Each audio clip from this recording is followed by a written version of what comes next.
welcome back, ladies and gentlemen, to MMA on the Island, episode 21 here. Can no longer use our fingers. We're officially out of that. That is in the past. This is the present. Before here I let him today. Continue. Speaking of 21, Big Coast over here is going to be 21 tomorrow. Yo, that's crazy. Episode 21, the day before my 21st birthday. Dude, they'll actually be seeing this on March 6th, on my birthday. So happy birthday, bro. Thank you, man. I appreciate it. And it's the best. So happy birthday to me. 21, finally legal to drink and do all that fun stuff and just, I now have all of the means to make all of horrible decisions that I will inevitably make because me and those things don't mix. But whatever, it's going to be a good time. Looking forward to his 21st year and 21st episode here on the podcast. So enough about myself. Let's get into the fights. And we had a fight night this weekend, Rosenstruck versus Gaziv. And Gaziv getting that main event spot and just his second fight in the UFC. And it did not go his way. Ended up getting stopped. And that was just, I don't know. I mean, we'll get into that fight. We'll talk about Umar and stuff first. But, I mean, it was not really what I anticipated. I mean, him coming in as a favorite, I was expecting kind of to be impressed and to kind of be wowed. And he just looked really, honestly, kind of below average. And Jarino Rozenstruik's a good fighter. He's a good fighter, but he's mediocre. So I feel like he's kind of he reminds me of kind of like a Neil Magny in terms of heavyweights. I honestly can't because Neil Magny's been around for so long. I think Neil Magny. I feel like in the gatekeeper role. Yes. Yes. Because dude, Rozenstruik, when he first got into the UFC, dude, he was tearing it up. I mean, he was knocking out guys to like Arlovsky, Andre Arlovsky, Alistair Overeem when he was contending for the belt. Junior Dos Santos he beat, and then he got, that was after, and then, Ngannou sent him to the shadow realm. Yeah. But in the beginning, dude, he was starting off great. Yeah, to be fair, though, I was just going to counter that point of just, those two guys you mentioned, Arlovsky and Overeem, I love them, right? Old, yeah. But they were, A, old, and B, they never had the best chins to begin with. No. So, but at heavyweight, it is an impressive win, those, especially for an up-and-comer.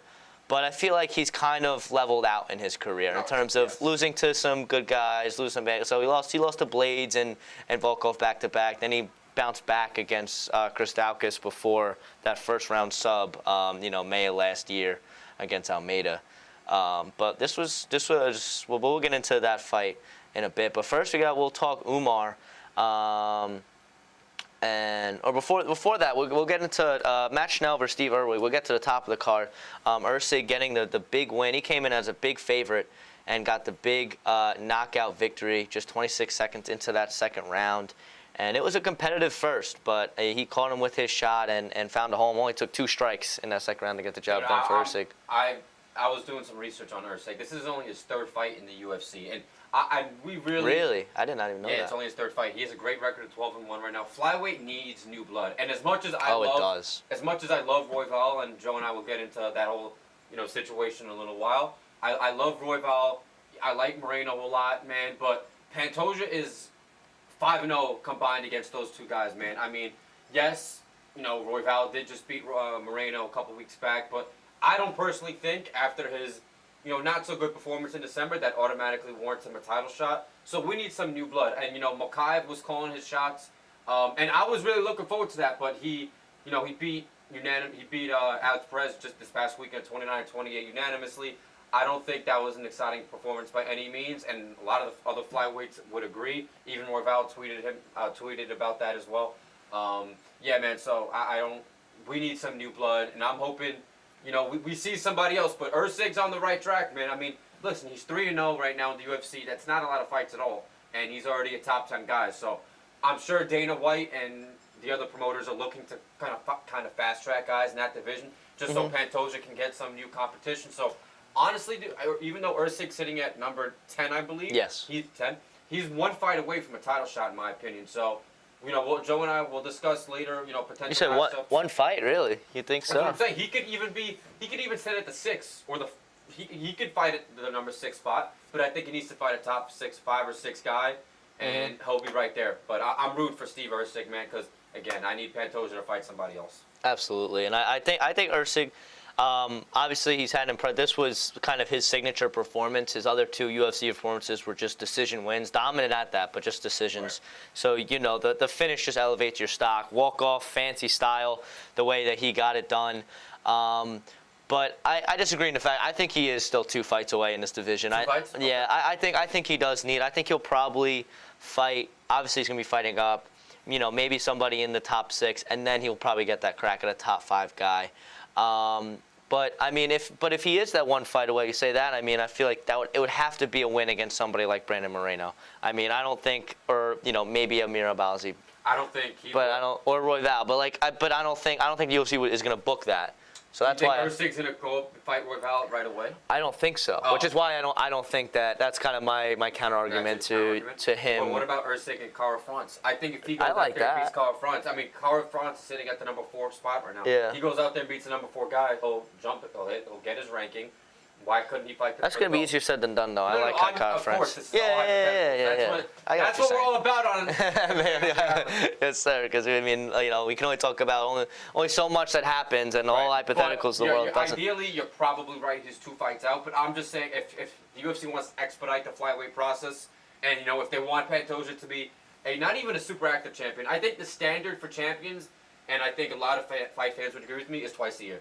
You don't have to fight 4 times a year. That's a little unrealistic. But defending your belt once a year for 3-4 years is just completely holding up division, and I can't support that unless you have a catastrophic injury. Like with John Jones, he tore his pec, the tendon of his pec. I mean, it's unfortunate. That whole situation. But unless it's something like that, I think at the minimum, champions should be defending the belt twice a year. So, it's sticky because Royval is going to headline 301 unless Pereira, knocks out Jamal, which I don't anticipate happening. So it's going to be Pantoja headlining 301. Who's it going to be? That's why I'm saying, Usyk isn't going to be the challenger in 301, of course. But if he could, get another top win from now until, I don't know, the summer, then maybe him and Pantoja can meet in the fall. I don't know. But, we'll see. But I think the UFC's intent is to get new guys. So that's why I'm not surprised if it's 1 out. But ideally, like you said, it'll most likely be 2 fights out. Because, real quick, before we move on, his first 2 wins were decision wins. And they were dominant decisions, but he had a flush knockout against Shell. And, that's how you get fast-tracked, man, is by how flashy your finishes are. Yeah. That's a step in the right direction. So we'll see what the promotion does in the next coming months. But I'm excited to see how this, plays out. Yeah, absolutely. And flyweight, a division that always soars under the radar in the UFC's eyes and in the eyes of the fans. So glad we're able to give Usyk his flowers, because that division, when you're talking 9 and 12 guys and ranked-wise in the division, that's enough to headline fight nights in most cases. But to kick off a fight night and being below a lot of unranked guys, I think the UFC, and I've talked about this before, kind of disrespects the flyweight division. Although I think that they're very exciting and they do hold potential for finishes. A lot of these guys don't get the finishes, and that's pretty much the reason why. It's a lot of decisions. But I think that it's a division that does have a lot of guys who could make potentials of being stars, and starting with their champion. But let's move on. Umar Nurmagomedov, the number 11th ranked now bantamweight in the UFC, went up against Bagzat Akamanhan, and as expected, dominant, 145-5 in terms of the total strikes. But it only took one of those 5. Really tested the chin of Umar Nurmagomedov. He dropped him. It was the lone knockdown of the fight. Amagnov landed a beautiful strike, and that was about it, though, for the fight for him. It was it. That was the whole fight. He got that strike, and then Umar put it on him. I haven't seen a striking differential like this I feel like in years. 145-5. Debut, though. And I know. Yes, and maybe I sound ignorant here, guys. You guys can correct me, but I think for Umar, being even vulnerable for that split second, the way he was getting knocked down, man, I think that kind of puts questions, that raises a couple red flags. Is he ready for Guy and Corey Sandhagen? Is he ready for that top spot? I mean, Umar, let's be honest, he hasn't fought anybody in the top 15 ranking in the UFC so far. Obviously, I'm not saying the guy isn't gifted. He has it. He's capable, right? But let's be honest. He's getting the hype he's getting because of his last name. We all know who Khabib was. I mean, we're not going to waste an hour and a half talking about how great Khabib was for the short time he was champion. He was phenomenal. But I don't think Umar is as good as Khabib was, or in my opinion, anything close. I think there's just too many guys in that bantamweight division that will, that'll beat Umar. And maybe I will retract the statement in months to come when Umar fights again. But right now, man, he hasn't fought anybody even on the same caliber of guys of Corey Sandhagen, guys of Marab, guys even in Marlon Vera. So I think people are overrating him a little bit, and I think if the UFC finally gives him a top 10 guy, I think we're gonna see that. I think we're gonna see my hypothesis coming to fruition. So we'll see.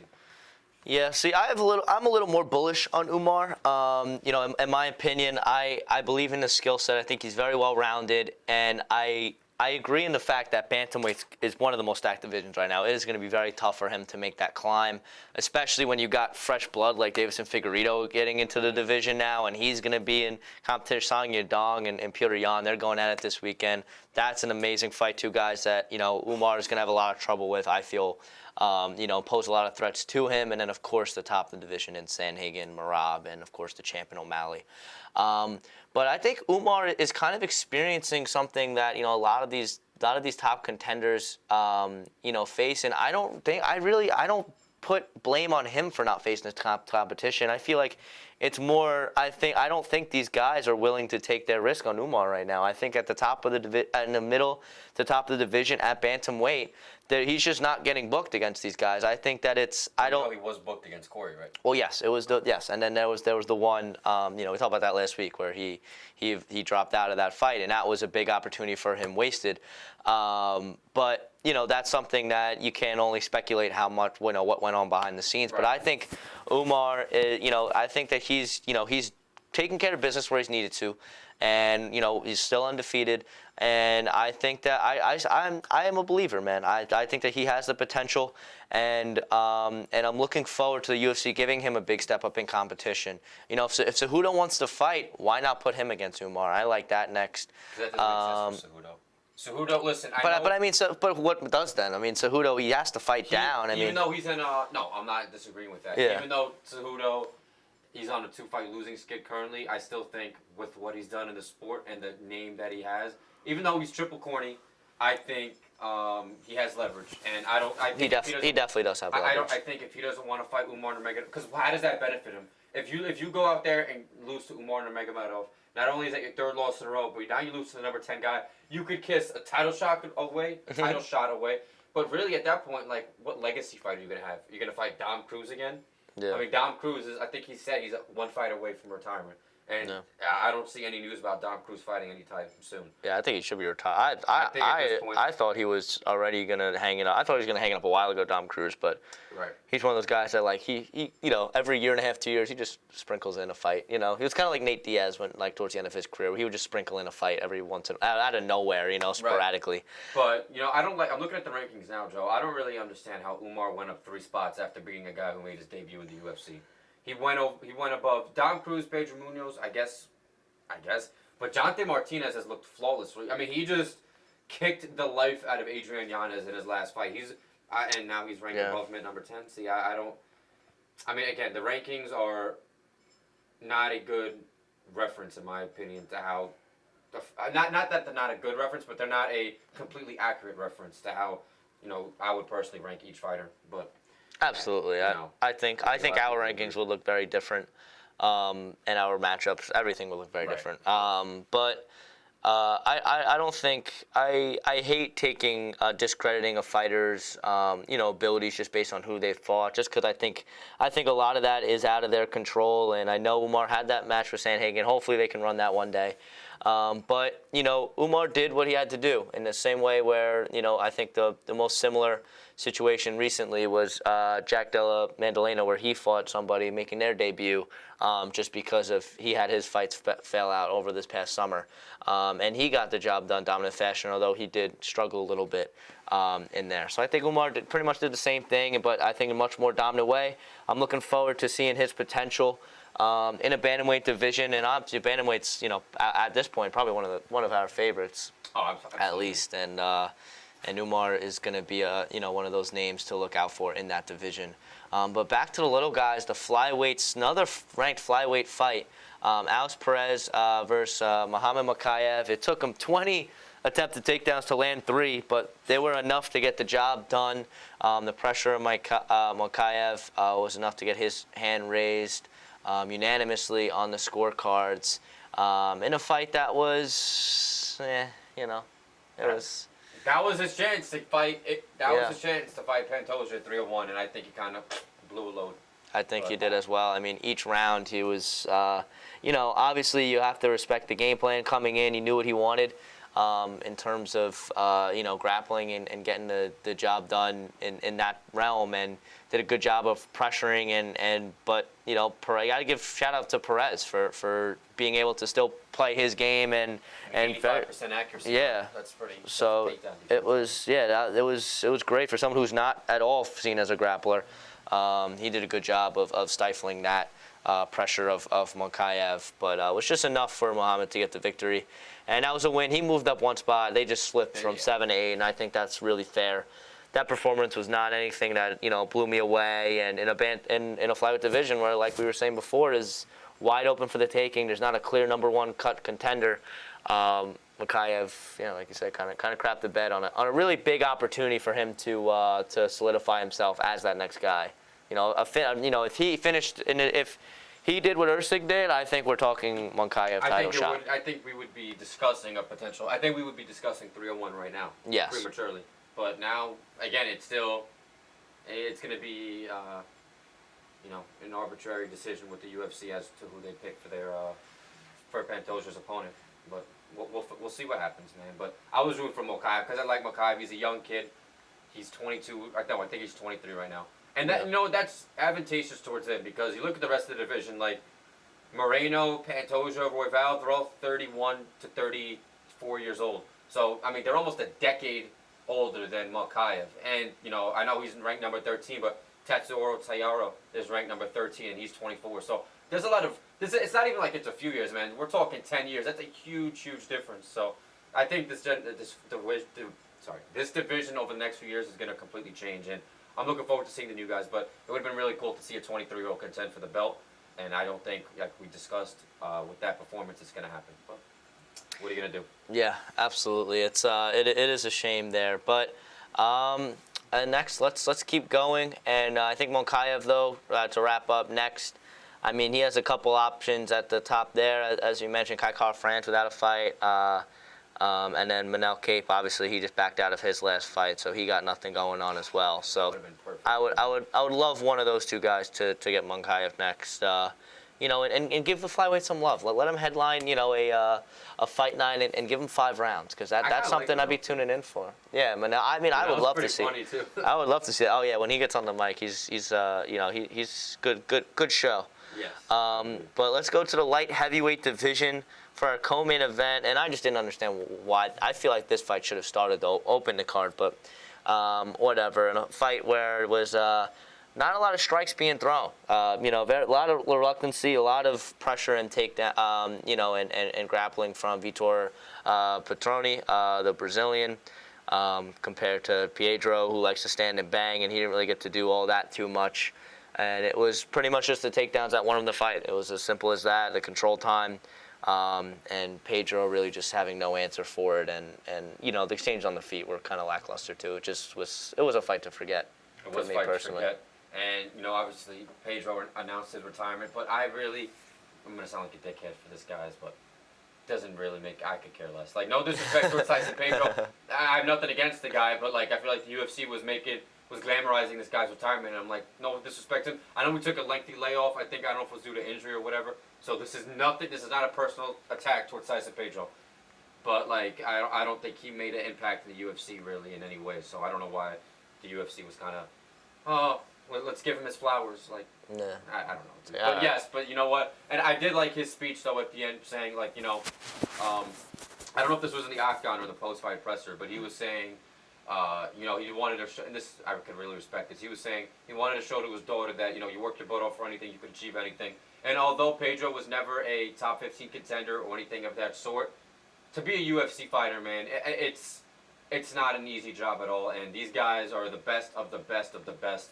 And for him to even, be fighting in even though when you look at the UFC as a whole, 205 pounds is not the most active division, no. But this guy, Tyson Pedro, he would beat, let's say, about 99.89 or 9% of the people on the planet. So Tyson Pedro is a dangerous man, and he showed his daughter that you can do anything you want in this life if you work towards it. So, I wish him all the best, man. He's still 32 years old. He's still young. So whatever endeavor he chooses to embark on, I wish him the best. I didn't mean to sound like a dickhead, Tyson. That was not towards you. I'm just saying I didn't understand why the UFC was, hyping up his retirement. I was like, right, because he didn't really. I think you made your point pretty clear. Where Right. it's like, you have these guys who retire, and it's, usually they give them their moment when there's somebody who is, a fan favorite or a champion or something of Right. that line. A title contender, whatever the case may be. But Tyson Pedro, I think he was maybe ranked in the top 15 at one point in his career. Was he? I think so, but I think that was probably only at one point. But I think that was it. So, but again, it's always nice to see. And another guy who retired, who we didn't mention on the prelims, our feature prelim, Eric Anders beat Jamie Pickett. Pickett decided to retire after as well. Wow, we'll have to go cover up, Jamie. We're gonna get cut. You guys like, oh God. I'm gonna retire. Yeah, he's like, I got my daughter to take care of and all that. And I'm like, yeah, I'm like, I've got my good for you. 13 and 11. Yeah. I mean, you were damn near negative. You were on your. I mean, that was to be disrespectful towards BJ Penn. I was about to say he was on his way to beat BJ Penn, but that's just I can't even say that with BJ, but yeah, except BJ Penn had a sick prime and then just fought for way too long. A little bit different. Yes, a little bit. Yeah, a little bit, just a tad. But Jamie Pickett and Tyson Pedro, it was a pleasure, comrades. Enjoy life after fighting. I hope it treats you well. It doesn't treat a lot of people afterwards well. So I hope you guys are the in the minority in that matter. But let's go to the main event. Jairzinho Rozenstruik versus Shamil Gaziev. And Shamil Gaziev, man, I mean, he came into this fight. He was the favorite, hot prospect coming off a first-round knockout. In his debut, or second round knockout rather, against Martin Boudet, and he came in and kind of put on a stinker. I mean, it was the Rozenstruik fight from start to finish. I don't think Gaziev won a round. I don't know how you felt. But I mean, the first was the closest. I'm pretty sure he won the first round. Yeah. On the scorecards. Oh, you're saying like my personal opinion? Yeah. Yeah, no, I don't think so, man. I don't think so. And didn't he? I honestly, guys, I watched part of the fight. I watched the beginning of the fight, and then I fell asleep. So fair. But I'm pretty sure, I know it was a doctor stoppage, but didn't he just quit? Like, didn't he kind of, or did it appear that he quit? The doctor ruled it. I heard he was just like, "No, I can't do this." Yeah, it was a weird situation, but yeah, it was pretty much like that. He was done after that fourth round. Like, it was the corner, everybody. I think it was a unanimous decision by the doctors, the fighter, and the coaches that just looks so freaking bad. Because he was not ready to go back out there. That just looks so bad. I mean, you fought once in the UFC, literally 3 months ago, and you're already fighting. I think Rozenstruik was the 9 ranked. Well, now he's number 9, right? Sorry, I'm on the wrong freaking division. He was 12. I mean, he was 12. Now he's 11. So you're getting a top 15 guy in your second fight. I mean, that doesn't really happen often. And you like Joe mentioned in the beginning of this podcast, you're the projected favorite, and then you go and not even have a good. This is comparable to, in my opinion, even though the fight lasted a little longer, was when Strickland fought Abus Magomedov last June. Mm-hmm. When Abus was Strickland was the number 7 contender at the time, so that's a little bit different than Rozenstruik.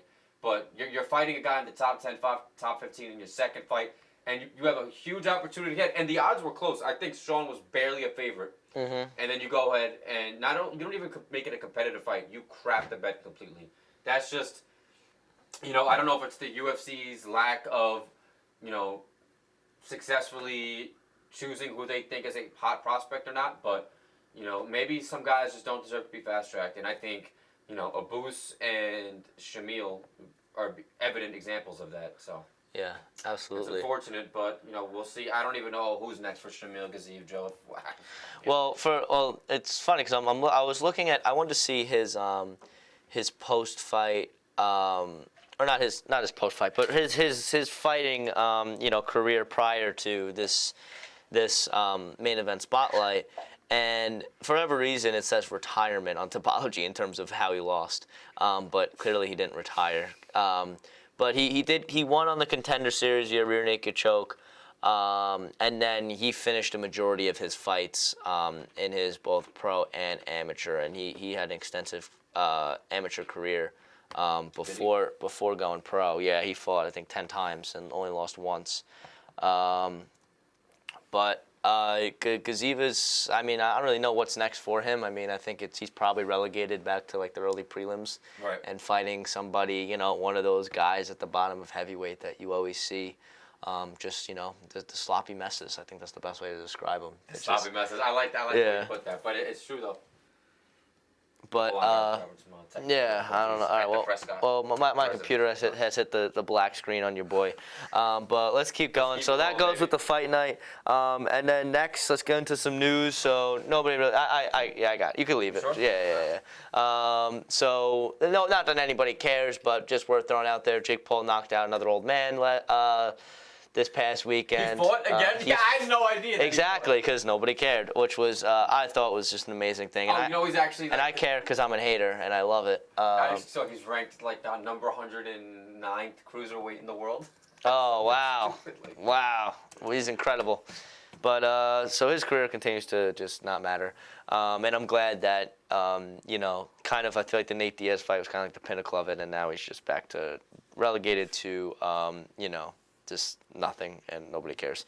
Khabib, there was some concerns because he wasn't in the corners of obviously Islam in their last fight and a few other of their guys, Umar this past weekend, and he clarified that he's just done cornering, but he will still be a pivotal part of the coaching and obviously back home in Dagestan and all of that. So.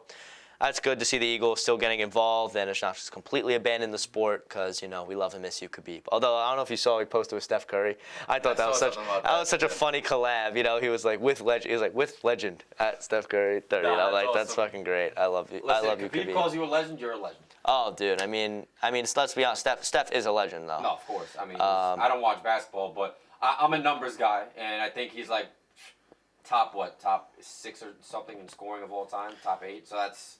Pretty, I don't know where he is in scoring, but he's by far the best. And don't ask me the best shooter questions. ever. Nothing. No, so there's not a fan of the sport whatsoever. No. I mean, like I have a general idea of like you give me certain players' names, I'll probably be like, oh yeah, I've heard of them.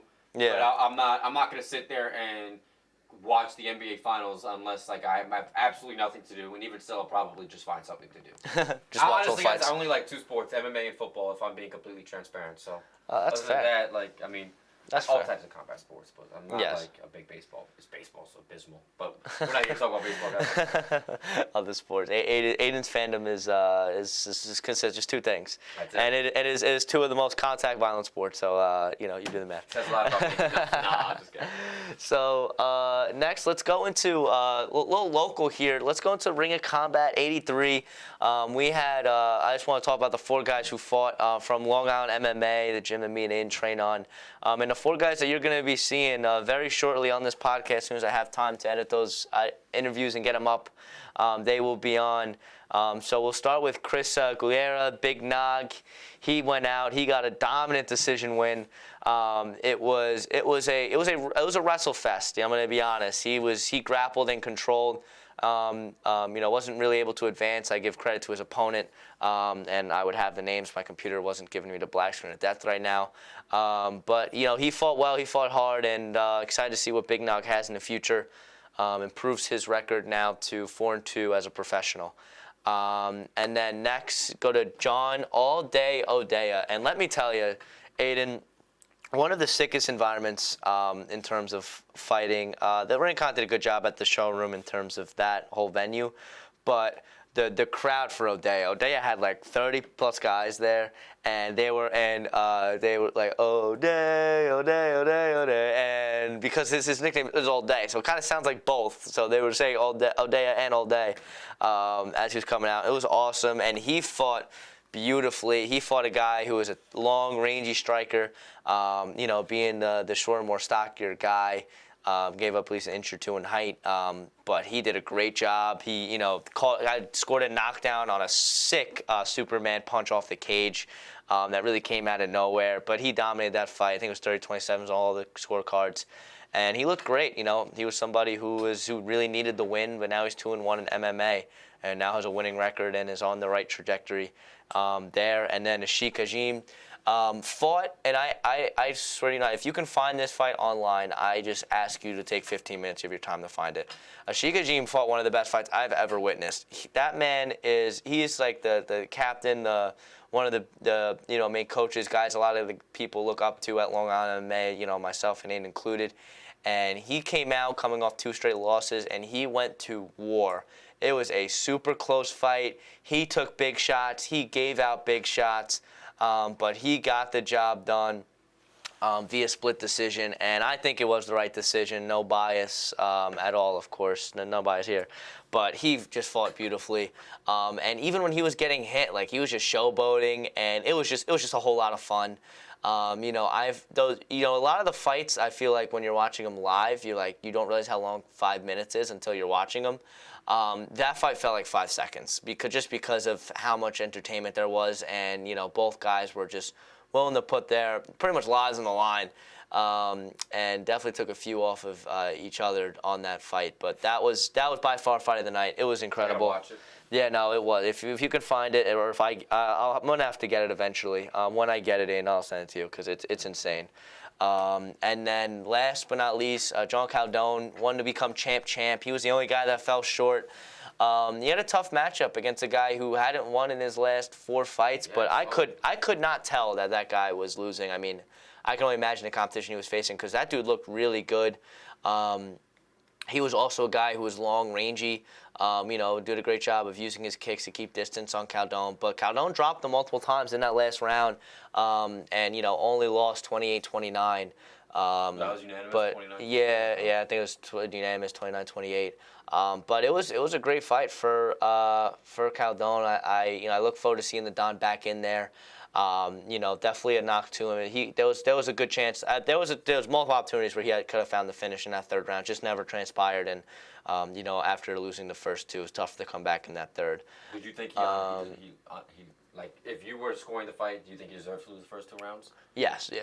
I think every decision for the most part in the entire night and for all our Long Island MMA local guys were the right decisions. Yeah. Okay. Yeah, but it was still close, and I think the one issue I saw with the Don is I felt like, and again, this is somebody who was not in the fight. When he did have his opportunities, I felt like he just kind of got he was doing a good job controlling the octagon, and multiple points had him backed against the cage, but would just kind of let him use his kicks or just circle out of it instead of kind of throwing his hands a little bit. Okay. And I thought he could have been a little, I feel like he could have let the hands go a little bit more. But of course, that's me being an outsider talking about, I'm not in their shoes, right. And so especially because I have a relationship with these guys, I don't want to talk for them. But we'll see. We're gonna include it in those interviews. Still young, man. He's only 27 years old. Oh man, and all these guys, still have a lot of fight left in them. Even Ashik, who's 29, he's a stud, and I posted my story, Contender Series. Give him one more chance, my man. I promise you, he will deliver. Because must anything else, win or lose, Ashik is a showman, and he put on a show. But that's it for the Ring of Combat. I just want to spotlight our 4 Long Island MMA guys, and those 4 names you will be seeing on the podcast very shortly in one of our exclusive interviews. But the first of those exclusive interviews are coming out, should be tomorrow, and it is with the one and only Portuguese Godfather, John Matos, the creator of Natty Combat Apparel. Was able to have a chat with him at Lima. Obviously the gym we all trained at before we both trained. It was a great conversation. Learned a lot, and you're going to get a lot of great, insight about not only his life and the combat apparel, but just in general, because he's somebody who I think is wise beyond his years. So shout out John, and looking forward, and guys, be on the lookout for that interview. But let's keep going here, and let's talk some boxing. We mentioned Jake Paul, but let's get into some real boxing. Let's go Francis Ngannou, Anthony Joshua, this Friday. This crept up on me. I didn't know it was this Friday until earlier today when I was show prepping. These cards are all coming in so quickly and at the same right? time. It's nuts. But yeah, I didn't know that it was this weekend either, Joe. Yeah, so I don't know, man. I've never really watched Anthony Joshua fight, but I know from what I've heard he's a pretty prolific boxer. Other than his 2 losses to Usyk and his 1 dropped loss against Anthony Ruiz, but yeah. I don't know, man. Ngannou he's a power puncher, and he showed potential in his fight against Tyson Fury, but I don't know. I just have my intuition's telling me that Joshua is it's gonna be a TKO. That's all I feel like Joshua's getting the TKO. I'm not gonna lie. Everything you said, if I could just repeat it, what I would be saying is the exact same thing in different words. So I don't really feel like saying because you nailed on that. I think the same thing in terms of everything because I've seen a couple Joshua fights. I think he's obviously he's been fighting since he was freaking out of the womb. So he's definitely a generational talent, boxing wise, and he the only person that he's really lost to was that one with Ruiz and then the champ right now in Usyk. So it should be, and don't ask me what belt Usyk hold compares to Fury because I hate all of that nonsense in boxing and how it's not unified. There's 17 different belt names? Yeah, exactly. Belts that you can hold and whatever. I never understood that. No, it's so stupid, but it's all a money grab. But yeah, no, I don't have a good feeling. I don't know, I can't explain it. There's no justification for it, but when it comes to Ngannou's chances, I don't know. I don't have a good feeling. And this is coming after a fight with Fury where he looked freaking phenomenal. I thought he won the fight. I thought he really won the fight. Fury at Ngannou at all. But is it that Ngannou looked wonderful, or is it that Fury just looked like a shell of himself and he just didn't look great? I think it's a combination. Oh, you're probably right. And honestly, if I had to lean one way or another, I'd probably say it was Fury looking bad. That is probably part of the reason why I have kind of that lacking confidence in Ngannou and the fact that, of course, Ngannou can put Joshua's lights on in one punch. That's not being debated here. But in terms of actual boxing, Ngannou looked, he looked okay. But he did not look like anything where I was like, oh man, this dude's a legit, legit boxer. So I think if Joshua stays away from that right hand, just plays his game, isn't as gun shy as Fury was, and just looks like his normal self, I think he gets the job done. Yeah, well, I'm actually curious as to what the odds are on that fight.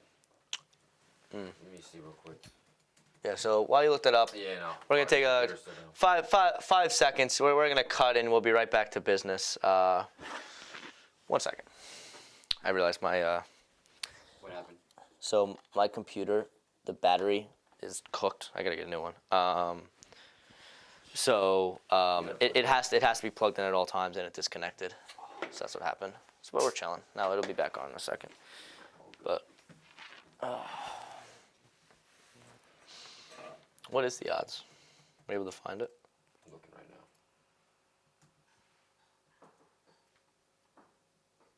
Josh was according to BetMGM. Josh was a minus 400 and Ngannou's plus 300.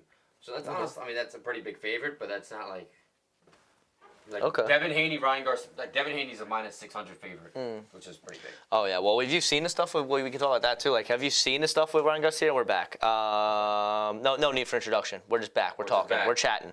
Have you seen all the stuff with Ryan Garcia? He's I don't know. My man's losing his mind, low key, right? Ryan Garcia used to have phenomenal bone structure and all of that.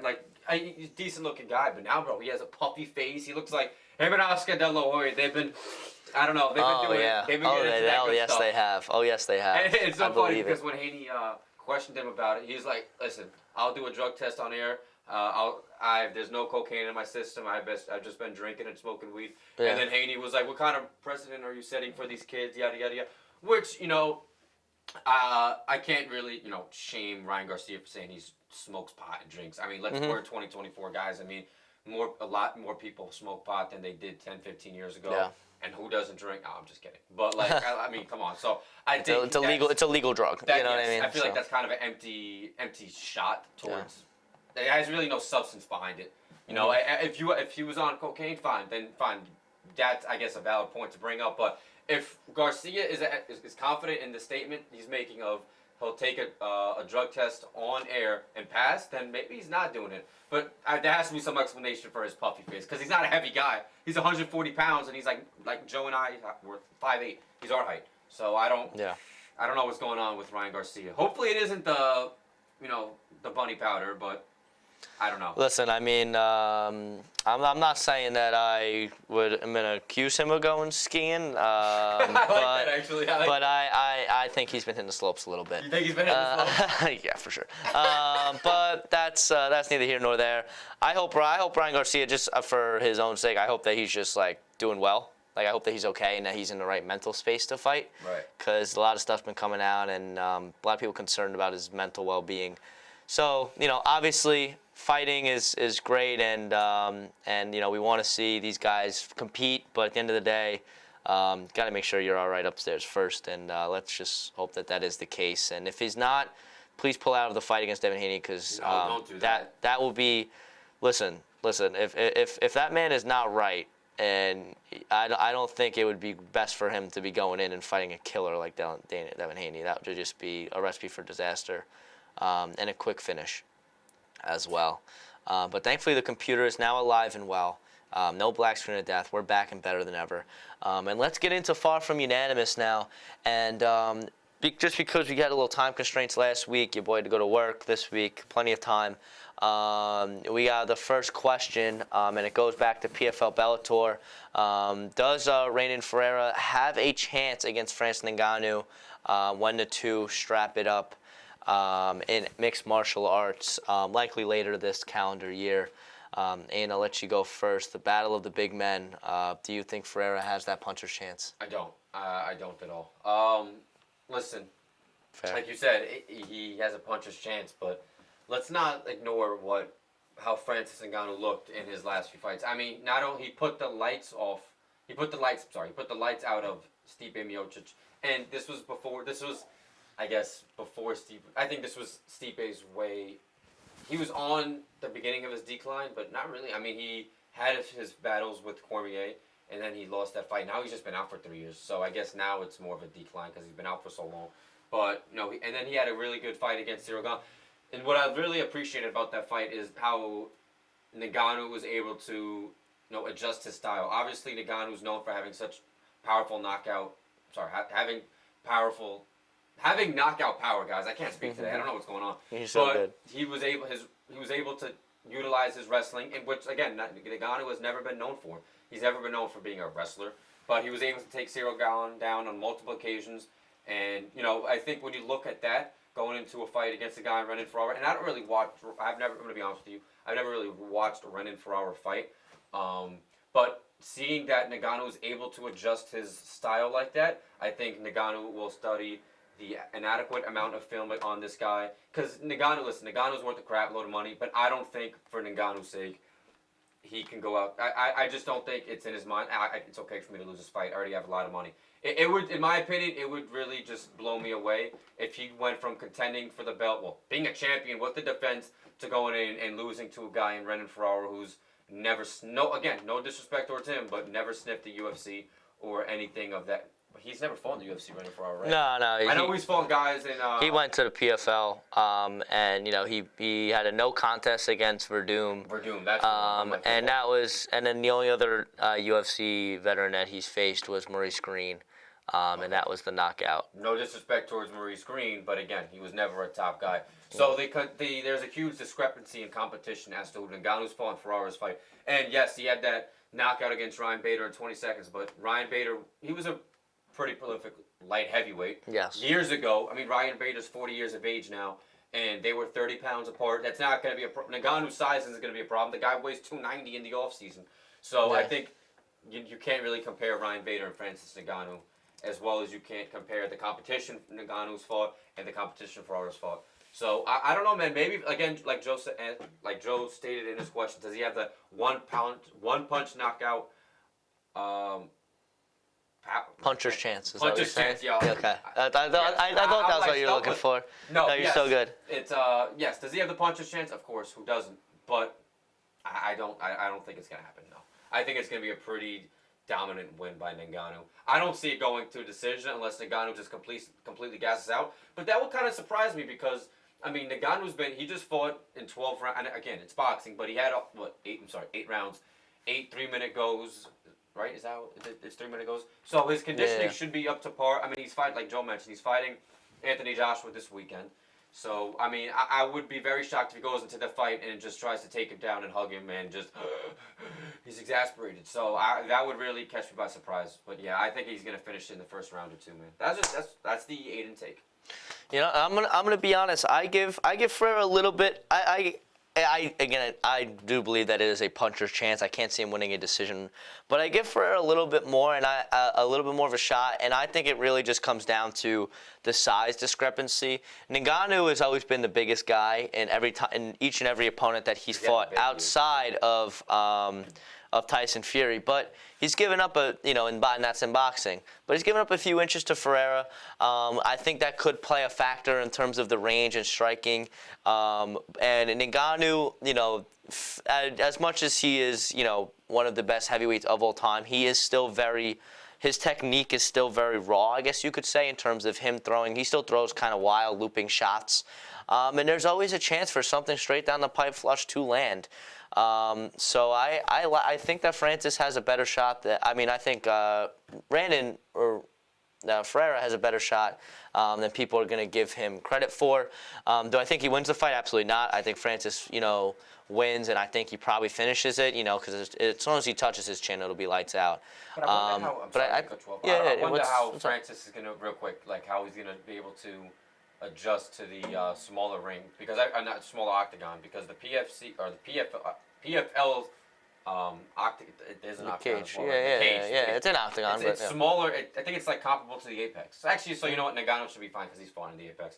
I don't know if it would be. And that's another thing that does play a factor too, and I think that plays a factor negatively for Ferreira, because Ferreira's, he's going to want to utilize range, and Francis being, in his face, that's just, that doesn't make for a good time. But I think most people are writing Ferreira off. It would be one of the biggest upsets, I think, in the history of mixed martial arts. But, I'm going to be tuning in and hoping for a good fight there later this year, whenever it happens. But next, we mentioned Jake Paul a little bit. We're gonna bring him again because him and Sean Strickland got in some beef over this past week. And their DMs that got released about Strickland trying to talk to, Strickland said he'll talk to Hunter to see if they could do like a special boxing match between Sean Strickland and Jake Paul. I don't think Jake Paul would ever be down for it.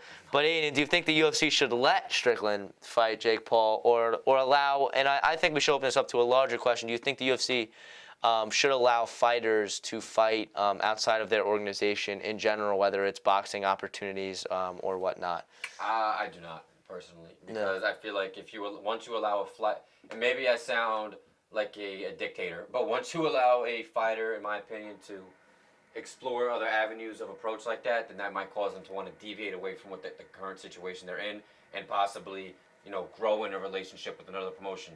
So if Strickland, here's the thing, right? If Strickland ends up fighting Paul, and listen, I have nothing against Strickland, and I want him to make all the money he can, and I wish him the best on whatever. But if he ends up fighting Paul for, let's just say, $20 million, I'm just throwing a number out there. This is not the actual number. But if he fights him for, let's say, $20 million, right? What incentive does Sean Strickland have to come back and fight for the UFC? The guy, Sean's made it clear he's never been about belts. But he's already won a belt. He's already a champion. I think he's the fifth undisputed champion in UFC history. So he's only as one of 5 guys ever to hold a belt in the 185-pound division. I mean, you can't take that away from the guy. And the guy he beat is a top 2 middleweight of all time in itself. So that's already a huge accomplishment. So what motivation does Sean Strickland have to come back and fight in the UFC if he goes and makes $20 million to fight Jake Paul? He has none. Maybe what? Another grudge match, or not a grudge match, but a redemption match against DDP. Okay, cool. For what? A fraction of that? I think Sean's smarter than that to accept that. And like I said, there's just, in my opinion, there's no motivation there, especially because Sean is not a man who's driven by belts. If he was driven by belts, then we're having a different, then we're, I'm singing a different tune. But specifically pertaining to Sean Strickland, it doesn't make sense. So that's why, to answer Joe's question, I don't think so. Because once you allow, like I said, once you allow fighters to, embark on different journeys and all that, in different promotions, they might have developed the same mindset Connor, or I know Connor is an anomaly, but I'm saying as far as once these guys make a whole bunch more money, why would they come back and fight in the UFC? And that will ultimately, not to say diminish the UFC's value, but if that became an actual thing in place where fighters can go out and fight for other promotions across the entire UFC, I think you would see a complete shift in, star power and momentum in the UFC towards other promotions and organizations. So from a business standpoint, I don't think it would make sense for the UFC to do that. But if they allow fighters to do that, man, I'm all about these guys making as much money they can, man. You only live once. These guys are only young and healthy once. So let them do what they can. But for the UFC's sake, I'm talking, answering Joe's question, no, it just wouldn't make sense. That's it. Yeah, see, I disagree in a large part because they already did it before. They let Conor fight Floyd. So I feel like I know Conor gets special treatment in every regard, but I just feel like in terms of a promotion, I feel like you have to have some consistency. And I'm not saying that the UFC, because they are under contract, the fighters are their own individual proprietors, and they're getting contracted by the UFC to fight. So I'm not saying the UFC should allow them to go fight for the PFL and Bellator like that. That's not at all what I'm saying. But if there's these special matches that have special permission, that the UFC again would make an agreement to take a cut of it, I feel like that's something that they should allow these fighters to do. I think that being the premier organization, they already done it before, and I think it would set a good standard, especially with the UFC being the way it is in terms of fighter pay and whatnot. Why not let these guys explore other avenues? Because they already let them do these grappling matches for UFC Fight Pass and whatnot on these different events. I can't name off the top of my head these specific events, but I know that they're streamed on Fight Pass, of course, because that cross population. But I just think it's the right thing to do. I think that they should allow fighters, as long as they're able to honor their contract afterwards, should be willing to be able to make agreements with fighters. And do I think this Jake Paul thing is ever going to happen with Strickland? No. But I think it brings up an interesting conversation point of just how much power the UFC should hold over these fighters.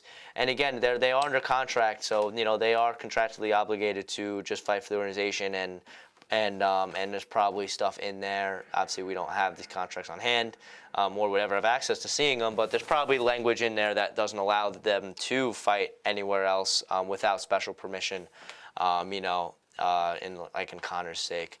But I think it would be a good thing for the UFC to allow these guys, like they do with allowing them to do grappling matches, to allow them to maybe take a celebrity boxing match if they wanted to and whatnot. Just because it raises the stock of the UFC as well, of this guy being in the organization. I mean, it really can't hurt the UFC, because it's just more name notoriety, more just brand awareness for the UFC. So that's my take on it. But again, do I think they would ever let anyone else do it unless there's very special circumstance in the future? Absolutely not. But I think it's definitely a talking point to throw out there. Being the man he is, I know. I know that. Exactly. Again, Conor was an anomaly. There'll never be another Conor McGregor in any way, as far as the type of star power and the way he was able to, oh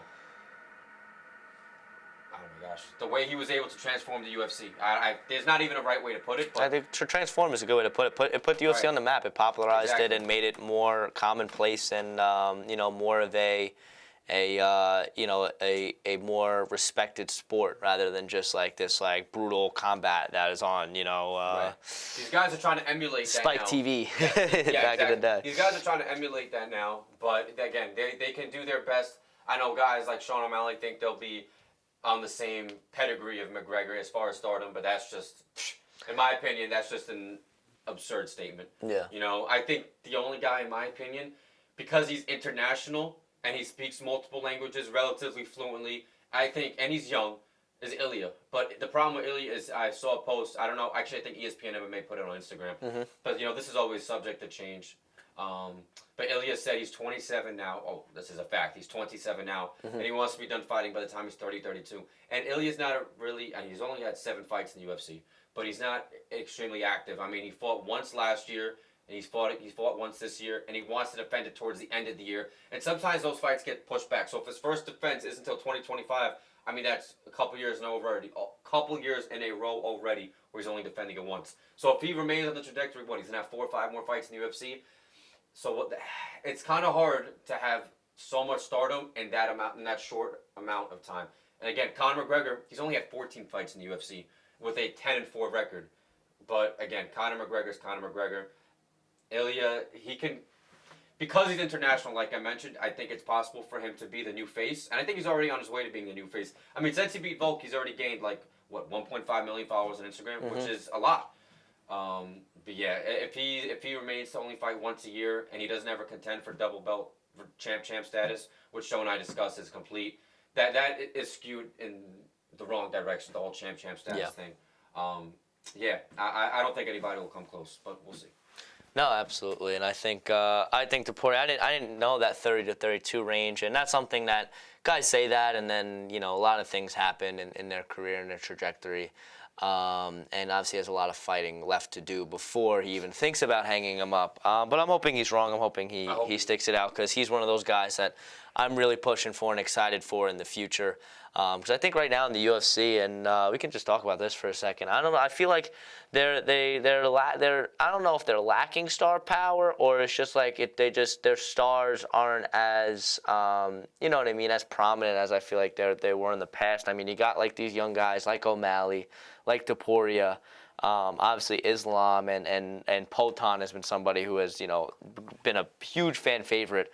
But I feel like when you reflect on past eras of MMA, I feel like we're kind of in limbo in terms of guys that people really gravitate towards, and I'm hoping Topuria can be one of those real big superstars that the UFC. I feel like they need. I feel like they kind of need a super. They need one of these guys. Right now they have guys who have potential to be stars, but they don't have any superstar, like Joe just said perfectly. So, like I said, and I'm not gonna get redundant here, but I think the only guy who has an ultimate shot is Ilya.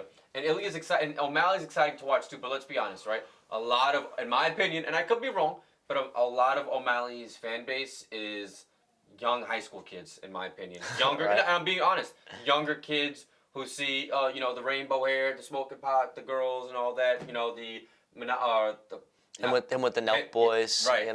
He's not monogamous. He's fucking all these girls and all that. Yeah. So, when you're young, you think, oh, that's so cool. And again, I'm not an old man. I'm 20 years old. But I'm just saying, a lot of younger guys might find that cool now. But I feel like as a fighter and the attraction he brings, I don't think O'Malley is really that big of a star. And a couple of other fighters, I think, not Aljamain. I think actually it was Aljamain who said that. The whole pay-per-view buys thing. And, O'Malley's headlining it so he could use, look how many pay-per-views I'm getting. But $299 is one of the most stacked cards, in my opinion, in a while, right? Yeah. I mean, from literally the prelims up is you got. Yeah. I'm not even looking at it, but we got Macy Barber, Caitlin Seminar. These are 2 top light flyweights in the women's division, and then from RDA is kicking off the card. And he's kicking off the prelims. He's kicking off the prelims, and he's been. I saw it earlier today. He's been the co-main and main event in 18 of the last 20 of his fights, and he's kicking off the prelims. That's my point. And we're gonna go fight by fight, so I don't want to go fight by fight right now. But we're not gonna go. But I'm just saying, Joe and I just listed off 2 prelims. So this card from from top to bottom and then some is stacked. Mm-hmm. So of course it's gonna attract pay-per-view buys outside of O'Malley. So I feel like that's kind of.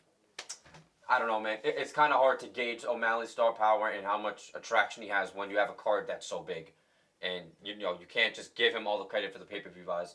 Pay-per-view buys when there's so many other fighters out there who are contributing to that. Yeah, no, for sure, and I couldn't agree more with Ains' point there. With $299 and whatnot, because I mean $299 is I just want to break it down right now, but we'll wait shortly.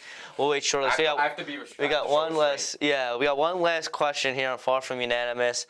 And it's really who is next for Brandon Royval. Who is next for Alexander Pantoja? Okay. Is it Brandon Royval? Is it Manel Cape? Or is it somebody else? Who should get that title shot at UFC 301? Because is it confirmed that he is on 301, Aiden? Is that what we're, from my understanding? I don't think it's confirmed. I think Dana White has been speculating about that. Because you've been mentioning it like he's going to be the headline, and it's pretty much confirmed. So I didn't know if there was there was a report that I missed. If I didn't seem like that, guys, I apologize. But I, when you think about it logically and logistically, it only makes the most sense. Because it does. Pereira's not. He's been. Shout out to Pereira because he's been. This is what, his 7th fight in the UFC, and he's been signed just a little over. No, this is going to be 8th fight in the UFC. He's fought 3 times a year in 2022 and 2023, and he debuted later 2021. So this year he might be able to. I'll probably fight twice if he doesn't get knocked out in devastating fashion against Jamal Hill. But he might be able to fight twice. It's like he's been really active. So shout out to Pereira. But I don't think he's that active where he's going to fight 3 weeks. Yeah, I think 301 and 300 is 3 weeks apart from what I heard, 3 or 4 weeks. Yeah. I don't anticipate him coming in 3 weeks. And also, it would also as well. Fighting in 300 as well. True. And I think that also in terms of that turnaround, I think what doesn't get talked about enough too is that his opponent, probably Magomed Ankalaev, would have to accept the fight on 4 weeks' notice and then get into camp and then make weight. Well, I don't feel like Ankalaev, Ankalaev doesn't really have much leverage there because. Oh, he doesn't, but who's saying he accepts it? You know what I mean? Well, he's been bitching about not having a title shot. Oh, I want another title shot. After he had his title shot, he had a draw against Blachowicz. That's the only reason Jamal. I love Jamal. This is not a knock towards Hill. Jamal, if you ever see this is. I think you're a great fighter, and I'm rooting for you. But let's be honest. You like big women.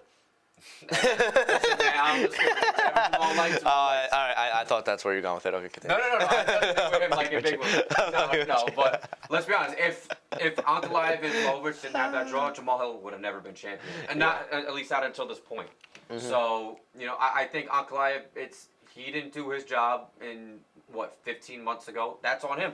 And you fought twice since then. You fought once last year in a no contest. And then you fought a guy, Johnny Walker, which no knock towards Johnny Walker. He's funny. He's creative. He has some stylish knockouts, but he's not, in my opinion, he's not a top guy. Yeah, he's sitting at the number 7, 8 spot, but I think there's guys who are even sitting below him that would beat him, and a guy like Khalil Roundtree, and a guy, he's not even ranked yet, but maybe Carlos Ulberg down the stretch.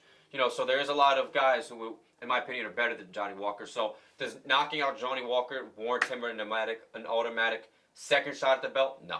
So that's the only thing with Ankalaev is I don't see that happening. But Joe and I have discussed on a numerous amount of episodes, 205 is such a vague, or it's just such a shallow division currently. So I wouldn't be surprised if they do. But yeah, that's why I was stressing Pantoja headlining 301 because they're gonna have fucking Jessica Andrade headline 301. No knock towards Andrade. Yo, she fought 5 times last year and she ended the. She's a dog. In a 2-3 record. That's not great, but shout out to Andrade. I don't know if she was broke or what it was, but you don't see fighters fight 5 times a year. The last one who did that was Kevin Holland, and he was still pretty active last year. He fought 5 times in 2020. He fought 3 times last year. I think he fought 4 times in 2022. This is his 19th or 20th fight in the UFC, and he only debuted in the UFC 7 or 8 years ago? No, less than that. No, definitely less than that. I was going to say 2019. 2018. 2018. Okay. So he fought twice. 7th year on technically, but not even. When was his debut? What of 2018? He fought Thiago Santos August 4th, 2018. Okay, so not even 6 full years, and he's already at almost 20 fights. So that's amazing. But yeah, fighters aren't that active. So Jessica Andrade is a former champ, but no knock towards her. I don't anticipate her headlining a pay-per-view in Brazil. That's the only reason. And, obviously Pantoja, he didn't suffer much damage in that fight against Royval, and that was December 16th. So January, February, March, April, May. That's 5 months. I think 5 months is a plenty amount of time to recover and get into a, extensive camp when you didn't absorb much damage. So and I think Pantoja knows he'll probably headline 301. That's why I've been emphasizing him so much. Yeah, although we didn't even answer your question. No, we did not. That's the problem, bro. Sometimes I'm becoming like my parents. I just talk. He's just yapping. No, I gotta stop. But you're good. All right. So as far as Pantoja's, options for 301, man. I mean, when you pull up the rankings, Let me pull those up real quick, because I usually have those memorized, but I'm gonna go off of what I see right now. You know, when you break it down, Brandon Royval, right? He had, I think I previewed this at the beginning of the podcast, but you know, he had a split decision win over a guy in Brandon Moreno who's a former 2-time champ. Not, you know, but you don't see champions really have more than one stint, so that's an accomplishment itself. But you know, I think Brandon Royval actually has an ACL problem. I think from Mokaev said that in the media week leading up to his fight against Perez. So if Royval's compromised, Moreno is obviously not going to get a title shot. I mean, he just lost. I don't know what's going on with Albazi. This would have been perfect if Albazi and Moreno fought and Albazi won, because then Albazi would have been able to fight Pantoja if he didn't suffer much damage. But Albazi and Carl Franz, nobody knows what's going on with them. Matthews Nicolau, I mean, his last fight was against Royval in the summer of 2022, I think. So that's summer 2022. Right? 23. No, it was April 2023. April 20. Okay, my bad. Yeah. April 20. I don't know why I thought that was longer ago. Yeah. So Manel Cape. This is what I'm saying, man. I really want Manel to fight for the belt, but you had a chance to fight. I think he was going to fight Nicolau actually in December on that stacked December 2nd card. Yeah. That Joe and I talked about weeks and weeks ago, but that card could have honestly, I probably would have spent money on the pay-per-view if they had made it a pay-per-view. Yeah. It was a really good fight night. But I mean, here's my issue though, because the reason that fight didn't happen was Manel Cape missed weight. Right. No, there is an issue, but I'm just saying I don't think Royval makes sense, man. I mean, like, dude, Alexander Pantoja is, like I said in the beginning, 5-0 against those guys combined. You need somebody else to fill that spot. If Royval can get another win against a guy in Mokaev, I think that's the fight to make, Royval and Mokaev. I know that doesn't answer Joe's question, but I think Royval the question really is who's next. So who's next? I don't think it's Roy, and I love Royval. I think he's great on the mic. He's an exciting fighter. But yeah, it just wouldn't make sense for Royval. So if I was the UFC, I don't know, man. Even though he had a lackluster performance, I personally would give it to Muhammad Mokaev, not because he necessarily deserves it, and we all know that the person who's the most deserving doesn't always get it, and that's a reoccurring theme in the UFC. But if Mokaev is healthy and Pantoja, and this is an easy, not to knock Muhammad Mokaev, but if I'm Alexandre Pantoja and I watch that fight, you know, there's a lot of vulnerabilities with Muhammad Mokaev. You know, he's been in a lot of jeopardy in his previous fights. I mean, that fight against Tim Elliott, he was down 2 rounds to 0 going into that third, I think, on 2 judges' scorecards, and then one had it 1-1. So if all Elliott did, if he survived that round and he didn't get 10-8, he was going to win that fight. Yeah. You know, so then we wouldn't even be bringing up Muhammad Mokaev right now. And I think in another fight against I forgot his last name, something Gordon. He was in a rear naked choke before the round ended. Malcolm Gordon, I think his name is. I don't know. It's not Jared, is it? No, Jared Gordon's the. He's a bigger. Yeah. He's the guy who fought Pimblett, remember? Yeah. That's why I knew it was a bigger weight class. I think it's Malcolm Gordon, about 99% sure. But yeah, so if I'm Pantoja, I'm looking at Muhammad Mokaev. I'm like, all right, this guy has been in jeopardy before and against guys who are not on the same caliber as me. This is not to say easy defense, but this is a good. This is definitely a winnable defense for Pantoja. And look, the guy's 11 or 12-0. How great does that look to put the 1 on a young guy's record? So if I'm Pantoja, I want this fight. But the problem is the UFC going to book it? I don't know. But like Joe and I have just mentioned, we go down the rankings. I mean, 3 out of 6 of them don't have fights booked, and yeah, the 4, the 5, the 6 don't have fights booked, and a couple of them are hurt. So I think if you're going down the rankings, the only one that would make sense is Muhammad Mokaev, but I don't know.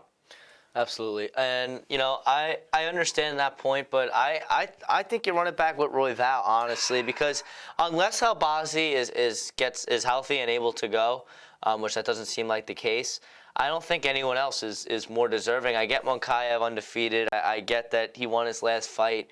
But I still, I'm not convinced. I would like to see more. And I think Royval going to war with Moreno and getting the job done there, I think I saw enough improvement, and he's just enough. And that first fight was good enough, I feel.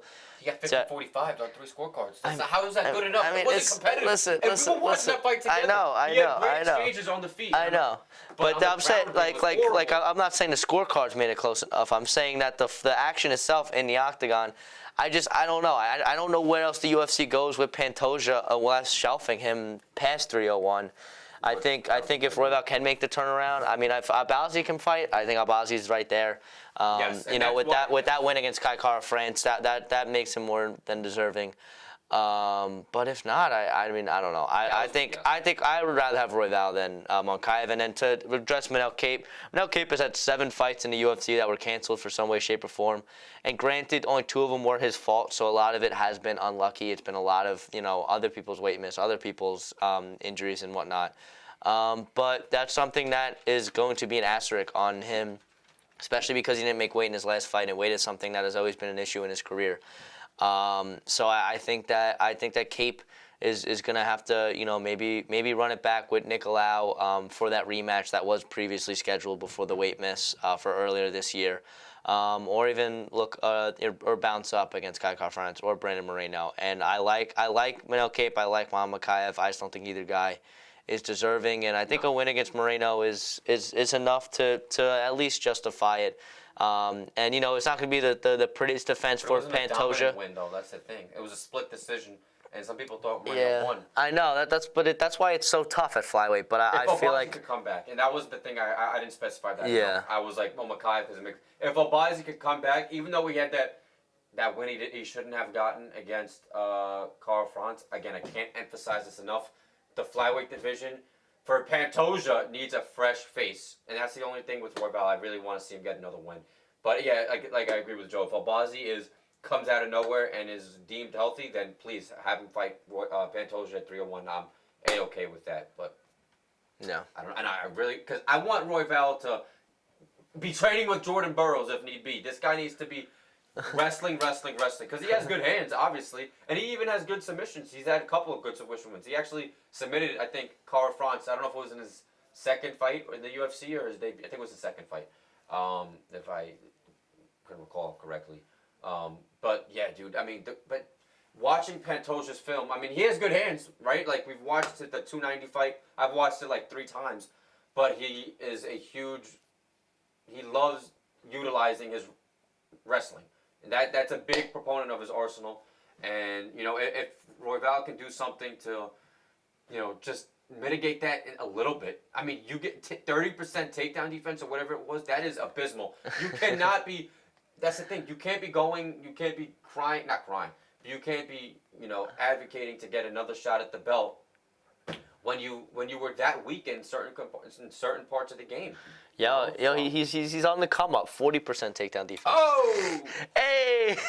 Yeah, right. But listen, I love Royval. To give it to him, I don't care. I just think he would lose again, and that would really break my heart. But I just want Pantoja to defend the belt because this is his biggest opportunity as far as main eventing a UFC pay-per-view. Because Pantoja, no disrespect towards him, he's not really a big star. But he's Brazilian, and the other 2 Brazilian stars in the UFC, Pereira and Oliveira, are fighting on the pay-per-view before, so they're not going to headline it. So Pantoja's the only one that makes sense. Yeah, so it's so the flyweight division very much open. I just thought about something. Well, I mean, who? This guy isn't Brazilian, so it wouldn't make sense. Actually, this is going to sound like I'm contradicting myself, and I probably am, but. He was supposed to fight, he had 3 separate, he's not Brazilian, and there's not a Brazilian welterweight contender besides Vicente Luque, who hasn't really, he had a lot of promise, and then he's kind of been. Yeah, I think I know it. Yeah, because that's what I was thinking as well, though. You were thinking Leon? Yeah, because he had 3 different opponents, right? So I think it makes sense. If Gilbert is not going to get it. I mean, he's fighting on 299. That's the only other. If Gilbert knocks out Medellina in like 25 seconds, then maybe. But no. Could you imagine Gilbert has like a all-time performance, jumps below, jump Shavkat, As far as pay-per-view buys, and we know, the priority for Dana is business. Yeah. You're not going to get a lot of pay-per-view buys, I feel like, if Pantoja's headlining the pay-per-view. No disrespect towards him, but it's a fact. Yeah. I mean, he was the co-main event to Colby and Lee. I don't think he's ever main evented a pay-per-view. He was a co-main event at 290. Granted, Volkanovski was the main event, but he's ever been main event material yet. That's why, but Leon Edwards is. And Leon Edwards is slowly starting to get, I think, a little better on the mic and more likable. And he's becoming, he's only had 2 defenses so far, but he's looked better and better in his last few fights. So I think Leon Edwards is becoming more and more of a star, and he's most definitely main event worthy material or fighter, whatever. Yeah. So if he would headline 301, that would be great as well. But again, he's not Brazilian, so I don't know how that's going to. I don't know if they need it to be Brazilian main event. I'd imagine it would have to be, no? I mean, I think it's something that they would like, and I think the Alex Pereira fight was really what they were hoping for, and they were hoping to do something else at 300. But obviously, with the way everything transpired, it had to be, Poatan at 300. So I think 301, they're probably going to have to get a little creative with it, and I think that it is more likely than not that it is Leon and his now third defense against whoever one of those 3 names, or honestly not one of the 3 names. I'd say. 2 names I can really think of. Yeah. Well, he was given 3 opponents, but I'd say it's probably going to be. We do this all, but I promise this is not going to go longer than 6 seconds. You guys can start a timer. But I promise, apparently Bilal wasn't even one of those 3 names. No, he wasn't. It was Islam, Shavkat, and then Hamzat. And I think that. I think that he will headline either against Bilal or Shavkat. I think it'll be one of those 2 guys. I can't see Hamzat just because of Ramadan, it's the same issues that he pulled out of this one, or Islam again, Ramadan, and especially just because I don't think he deserves getting a shot at 170. Anyway. Islam doesn't deserve a shot at 170? Yeah, absolutely not. Well, we talked about this last week. I agree. I just didn't hear what you said. Yeah. And then so I think it's probably one of those 2 guys, and then I think probably the co-main will likely be Pantoja, getting that Brazilian in there against one of the names mentioned. Who knows? One of them. There's so many options. Not a clear-cut contender whatsoever. At 125 for the little guys. But whoever it is, I'm hoping it's going to be a good fight, and I look forward to seeing Pantoja back because I like Pantoja. I think he's a good champion, and his last fight against Royval was it wasn't the most exciting thing in the world, but we've seen his potential in that fight against Moreno, so we know that he's capable of putting on a show, and I think that looking forward to him doing that in his next fight. But let's go champ or chump, making its return now to the pod. And we wanted to do this last week, but again, time. Let's talk about the man who came back from all sorts of adversity 2 weeks ago against Yair Rodriguez to get the victory, and that is Brian Ortega. Start with you as always. Champ or chump for Brian Ortega, T-City. Probably a fight, if not next up for the title. I don't think he should be next up, but definitely a fight away. And this pains me to say, man, because I like Ortega a lot, man. He's a guy of Christian faith. He sounds like a stand-up guy. He sounds like a really big family man, which anybody could appreciate, no matter, what you believe in.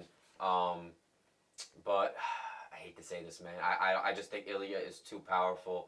And Ilya's wrestling, like I mentioned last week, is really not that it's underestimated, but he just focuses on his boxing so much. I think it kind of gets a little, overshadowed or not looked at enough. But I don't think it's going to be that easy to take down Ilya Tapur. I don't think it's going to be that easy for Ortega to take down Ilya and find that submission like it was for Yair. Yair is probably... Listen, I wrestled in high school, guys. I wasn't a stud, but I was pretty decent on the feet. But again, I wasn't a stud. I think if me and Yair Rodriguez have a wrestling match, I think I probably major him, which is at least 8 points. I think Yair is that fucking bad of a wrestler, and the way Ortega was able to take him down, even after getting pummeled in the first round, just goes to show how bad of a wrestler Yair is. But that's just not the case with Ilya Taporia. So, I don't know, man. But the way Volkanovski was able to escape both of those submissions, I don't think other guys can do that, even including Ilya. I don't know, man. So, it's tough, but the problem with Ortega is it's going to be extremely, extremely difficult for him to find Taporia in a vulnerable situation like that. Because I just think Taporia is getting more calculated and smarter with every single fight. And, yeah, man, I think as long as Taporia sits on the top of that division, and even if Max Holloway fights Taporia this year or whatever, and they give him that shot at the belt before Ortega, which I think is more deserving, he's more deserving. I think Holloway is still better than Ortega, and we saw how he taught him a lesson the first time they fought. I don't think much would change. And I think when you only go up and fight, like Volkanovski said, I think once you go up and fight in another weight class, and this isn't the first time Holloway's doing that, but I think when you get it, and especially he's going to get the feel of Justin Gaethje's power. I think it complements his fighting style a lot when he goes back down and fights guys who aren't as strong and powerful as Gaethje. Although again, Topuria, he has a powerful left hand, and a right hand. So it's tough to say, but yeah, I don't think Ortega's going to be a champ at 145, man. As long as Topuria and Holloway are at the division, and Ortega's older too, man. I mean, Topuria's 27. Ortega just turned, I think, 33. No, he might actually be 34. No, he's 33. He actually, I think it was his birthday like 2 weeks ago. Yeah, he's 30. He's 33. Yeah. Right. So he's 6 years younger than Topuria. That's a decent gap. I don't see it happening. He might even contend for the belt 1 or 2 more times. But yeah, no. I'm gonna say no. Yeah, unfortunately, we love to debate on the pod, but I'm going to have to agree.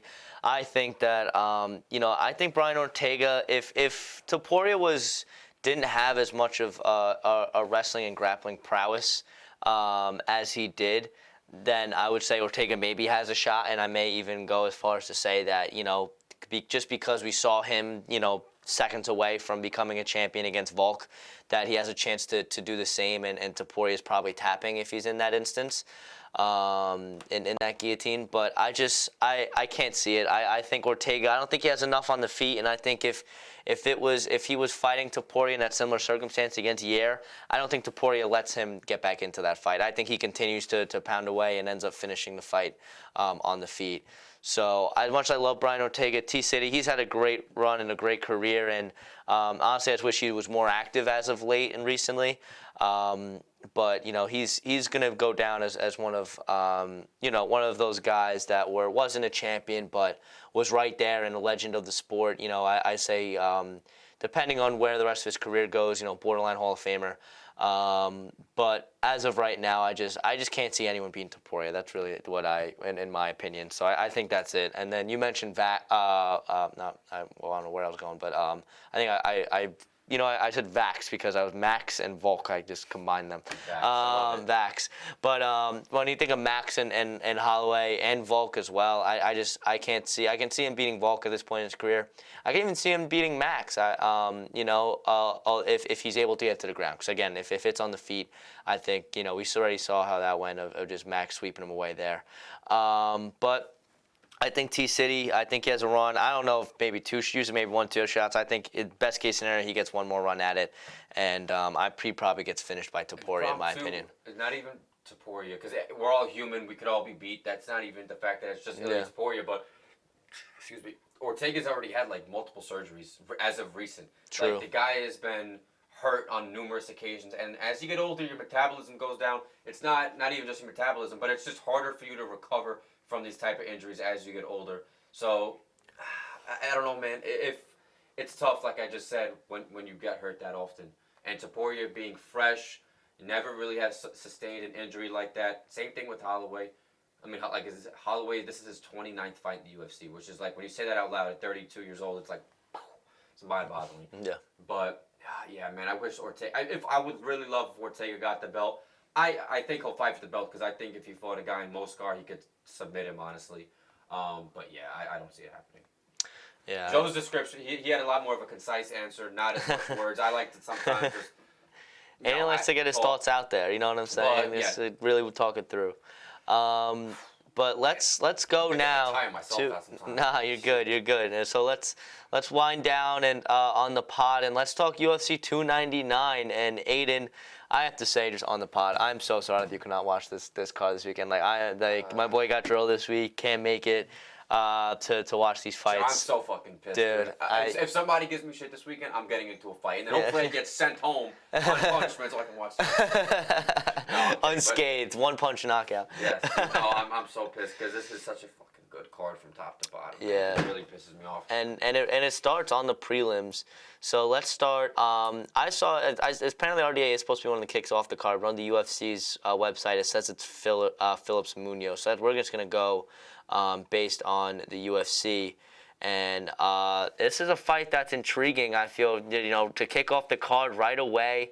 in the division in which the championship's taking place, right at bantamweight. The guy who the challenger last fought and won against in Pedro Munoz, and Kyler Phillips. He was somebody that the UFC was liking and was an up and comer. He had some fights. He beat Song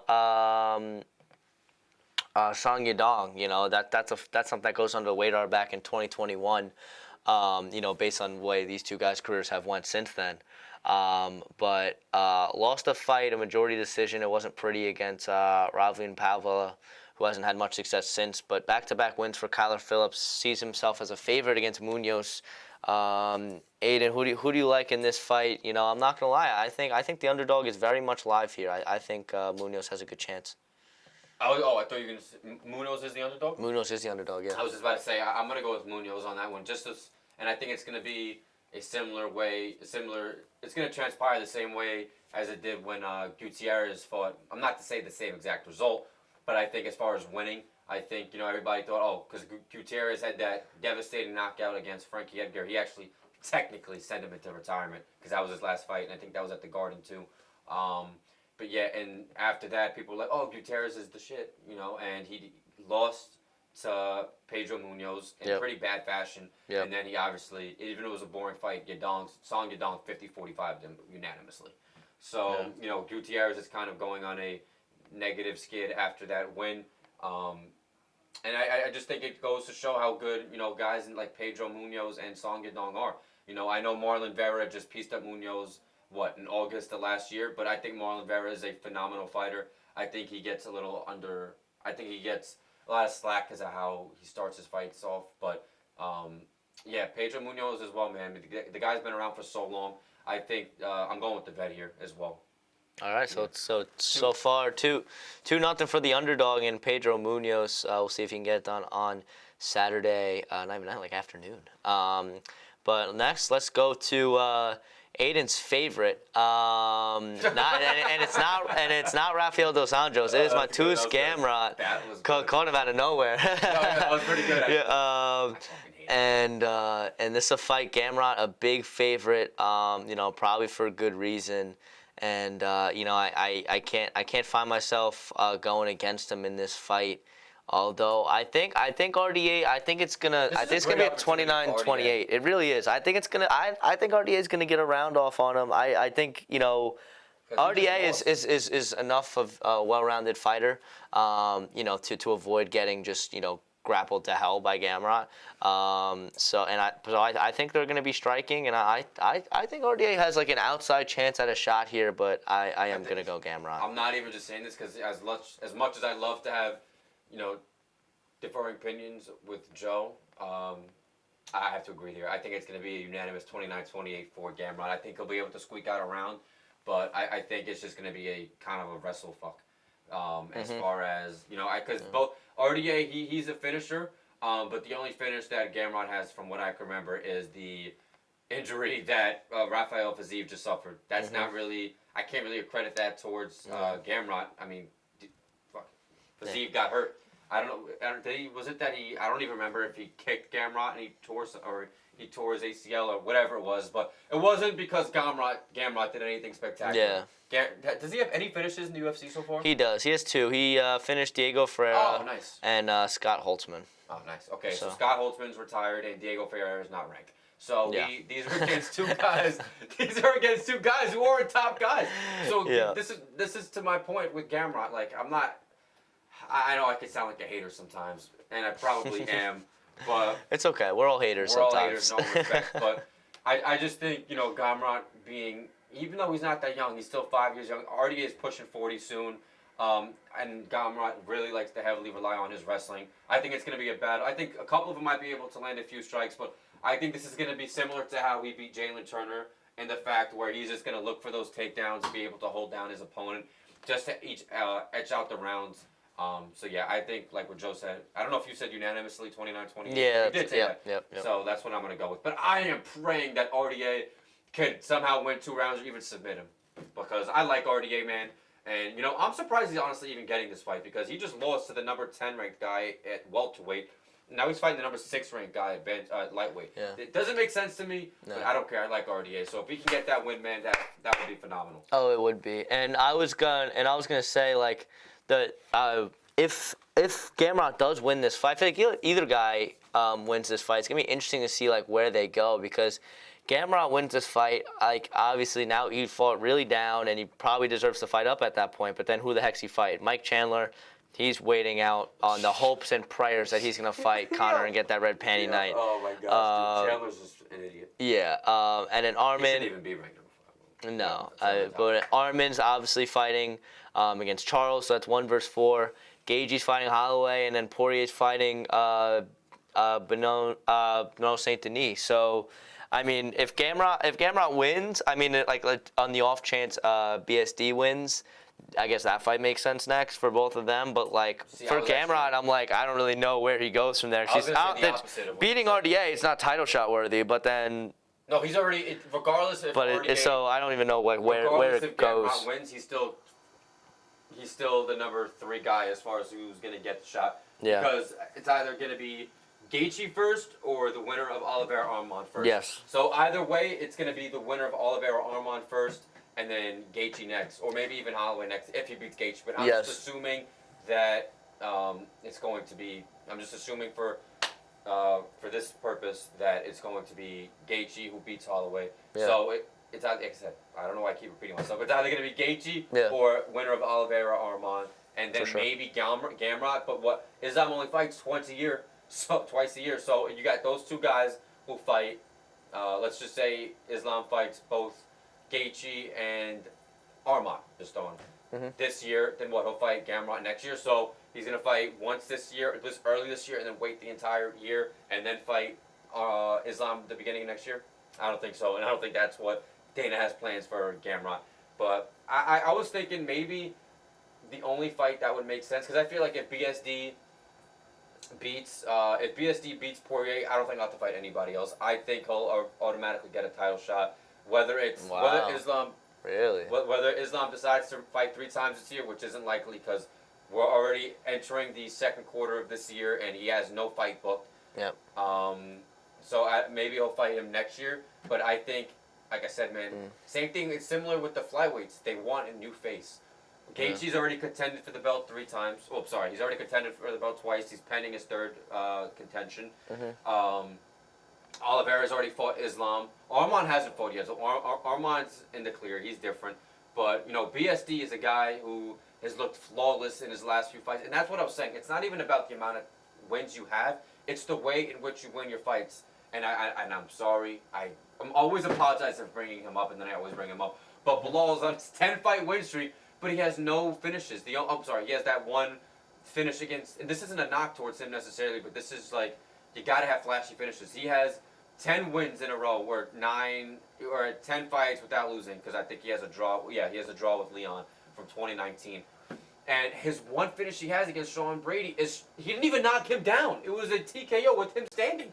That doesn't really happen very often. So if Benoit can somehow knock out Poirier, that's 6 finishes in a row, and Poirier is already, and we've talked about guys who deserve to be in the Hall of Fame who've never won a belt, guys who don't deserve. I think Poirier, even if he loses on this Saturday, I think he's already solidified himself in the Hall of Fame. Yeah, and sure. I don't think a lot of people would even debate me on that. Nah. So if Benoit can go out there and beat a guy in Poirier in exciting fashion, I think he'll definitely be next after after Gaethje and Armand or Oliveira. Unless, or like you said though, they could do Gamrot versus Benoit, which honestly, I just don't think that would make sense, because Benoit's fighting a number 3 ranked guy right now. Why would he go down and fight the number 6 ranked guy? He hasn't lost yet in that lightweight division, besides against Zikalau or some shit like that. Yeah, but I mean, it's for me, it was just like, I don't know, because I don't know if he would just take his ranking, or he would be ranked maybe 4th, 5th, whatever the case may be. I don't know. I would assume no, Poirier BSD. No, I don't know where, like, would Benoit Saint Denis like go to 3? I mean, absolutely. I guess, right? I guess he would take his spot. I mean, who's number 4 at I say they probably put on. They probably put him at like 4 or 5. And then push down. Right. Yeah, push down. Elevate Armand to 3, and then push down. Chandler and Poirier. Chandler should be like 12. Yeah, but he needs to keep his rank just so whenever that fight happens, if it happens, it looks better on paper. Yes. But let's keep going. And women's flyweight, the fight you mentioned, Caitlin versus Macy Barber. I'm not gonna lie. After seeing what Macy Barber did to my girl Amanda Ribas, She's number 6 now, and really? she's number 6. Breaking my heart a little bit. That was hard to watch. I have all the faith in the world that she's gonna be able to beat Sermonera in this fight. I formerly what was her? It was Hogan. Yeah, Shahogan or something like that. Now Sermonera, congrats on getting married, but I don't think you're winning this fight.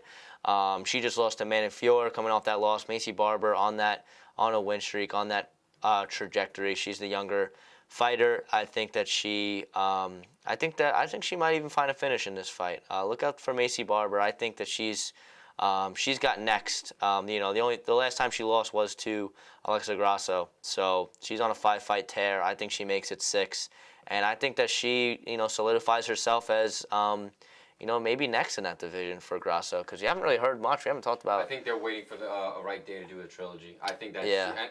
Even though no offense, I'm kind of tired. I want to see Grasso fight somebody else. No, you're right. I agree. And so I think that and for Macy Barber, because Blanchfield and Fior is next, it's gonna be interesting for her. I like her to get the victory here, and then she's kind of has a stake at being next. But Andy, are we 3 for 3 in terms of agreement, or do you think Sermonera gives Macy Barber a run for her money? No, I'm going Macy Barber. I'm going Macy Barber second round sub. Second round sub, I like that. And let's go to 2 heavyweights that you don't say this very often and for the big boys, but 2 heavyweights that like to grapple. And Curtis Blades and Gelton Almeida, it is essentially a pick'em fight at this current moment. Almeida is Almeida is a slight favorite at -108. Blades is a slight favorite at -112. Good That'll catch. Probably be -110. But it is super. It is literally .002. It is 2 to separating the 2 in terms of the odds. So this is a fight that bookmakers have no idea where it's going. I have no idea where it's going. And do you have any idea where do you think this fight's going? Because it's just 2 guys that like to grapple. The striking's kind of weak on both sides. No, I agree. Here's the thing with Almeida. Yes, I'm completely disregarding his last fight against Derek Lewis. Obviously, that was not an aesthetically pleasing fight to watch by any means. No, it's not. But you take that fight away, all of Almeida's finishes have been predicated off of his takedowns. So and Blades is, a really good wrestler. Even though he lost his last fight against Pavlovich, Blades is that's what most of his fighting is based off of. Is his wrestling as well. So I don't know, man. I don't think if Almeida can't find that takedown against Blades, I think he's gonna have a hard time, and I think Blades is gonna have a good time defending it and possibly getting up if he gets taken down. So I don't know, man. I think. I'm kind of rooting Blades here. I'm sorry, I'm kind of leaning Blades here. I think that Almeida's a great prospect, and I'm sure down the line, he's only 32. I think he'll contend for the belt down the road. But I think this is one of those fights where, fighters get off to a hot start, and then they end up, coming across like a halt. They end up freezing a little bit, and they have to regroup and, progress later on. I think this is going to be one of those instances for Almeida. He's 7-0 right now in the UFC. That's great. At this point, if he could go out there and beat Blades, he's probably 1 fight away from the belt. Obviously, nobody's fighting for the belt besides Aspinall after Jones fights Miocic, or if Aspinall gets the shot, which I think should happen, just to expedite the process and expedite contention, if you will, in the heavyweight division. But I think this is one of those fights where Blades, he kind of derails that hype train for now, and he etches out a decision win, similar to my prediction for Gamrot versus RDA. I think it's going to be honestly, I could see it being a 30-27, just a lot of wrestling, but I think it'll be a split decision, honestly, not unanimous. I think it's going to be a split towards Blades. Okay, I'm gonna go Almeida. Okay. I think that, and the one thing that I think stood out to me when I was just doing some quick little clicks and research here is Curtis Blades. It says on UFC.com that he has a 33% takedown defense. I'm pretty sure he's only been taken down once in his UFC career, and I think it's only 1 on 3 attempts. But I mean, just that alone is enough for me to say I think Almeida could come in as Almeida has been stronger than all the guys that he's faced, and that's why he's been so successful in getting those takedowns and the ground and pound and playing his game. And I think that if he's able to do that 2 times and just control Curtis Blades, I think this fight's going to be ugly. It's going to be a lot of clinching against the fence. I already see it. I feel like I've watched this fight happen already. But I'm going to go Almeida. I think it's 29-28. I think the one round that they're standing, I think Blades probably wins because I think he has the edge on the feet. But I think Almeida is able to do enough in the wrestling or at least the grappling department, whether it's takedowns or just controlling him against the fence to get the job done. But it's not going to be pretty. But let's go to this main card now, and 5 of these fights are beautiful, gorgeous. And let's go with the kicking it off. I mean, Petr Yan, Song Yadong, man. Oh, my goodness. This fight has a kickboxing masterclass written all over it. I'm very excited. I wish that was a 5-round fight, man. I'm sorry. Right. This should have been a fight night yes, absolutely. Headliner. But man, I mean, as much as I'm a big fan of Song Yadong, I'm a big fan of the rise of him. I think Petr Yan, I think he's coming into this fight and this camp, come off of this losing streak, just angry. He's an angry little man, and I think that he's going to come out and just fight. Angry little man. He's going to come out and fight his little heart out, and I think he's going to get the victory against Song Yadong. That's my prediction. I don't think he finds the finish. I think Song's just too technical, but I think Petr Yan applies the pressure, puts Song Yadong on his back foot, and I think that's going to be enough for him to get the victory. But it is another fight where the odds are extremely close, and it is for a very good reason. And I'm surprised, honestly. I thought it would be, not really because of this kid that Jan's on. If we're going 2020, 2021 Jan, this wouldn't even be a close regard as pertaining to the odds. Yeah. But what is it, minus 125 Jan? It's minus 135 plus 114, so yeah, right. And I hate to agree with Joe again. Nothing towards Joe. I love Joe. But yes. I'm saying I don't want to constantly be agreeing. Yeah. But, man, it breaks my heart to say, man, but I have to, I really think that Jan's going to bounce back. And listen, Song's honestly my favorite bantamweight, so I want him to win. I love the way he fights. I love his desire to learn English. He's getting more profound in the English language, and he's getting better. And I love when I see that with fighters. And I'm not here to knock Brazilians or anything like that, but you see a lot of the Brazilian fighters, they don't speak any English. You see the guys with the Dagestani fighters there, they're making an attempt to learn and communicate with a lot of the fan base, which are Americans, people who speak English. So, for Song Yadong, I think that's big for marketing him. For his brand, yeah. For his own brand, exactly. So I can appreciate when fighters do that. Same thing with Muhammad Makayev. His English is pretty good too. So, and it was just the way Song fights, man. And I've watched his fights. I've watched that Ricky Simone fight a bunch of times. I watched that Corey Sandhagen fight, which was really competitive. And who else did he fight? And I think I watched the Gutierrez fight once because I couldn't get myself to watch that twice. That was just a shitty fight. But yeah, I love watching Song fight, man. But let's just not forget who Petr Yan is as a fighter. I know on paper it looks bad. He's lost 4 out of his last 5, but he had the DQ against Aljamain. No knock towards O'Malley, but I think there's an argument that Yan could have even won that 30-27. They were all close rounds, but I have a hard time seeing that 2 judges gave it to O'Malley, in my opinion. I think it should have been, at the minimum, 29-28 Yan. Absolutely. I agree. So you take those 2 fights right there that are losses. Jan's 16-5 right now. Now he's 18-3. Now we're talking about a completely different Petr Yan. But obviously his last loss to Merab, there's no excuses there. I mean, he just got straight up outclassed. Granted, he had.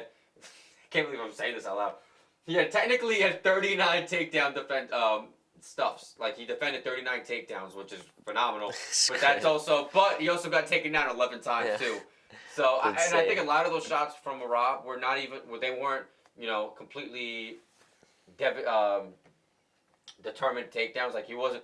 I think it was just him shooting the feints, and I think he was just going for stuff. I don't think he was solely focused on taking down. I just think he was just trying to open up more avenues of approach for that fight.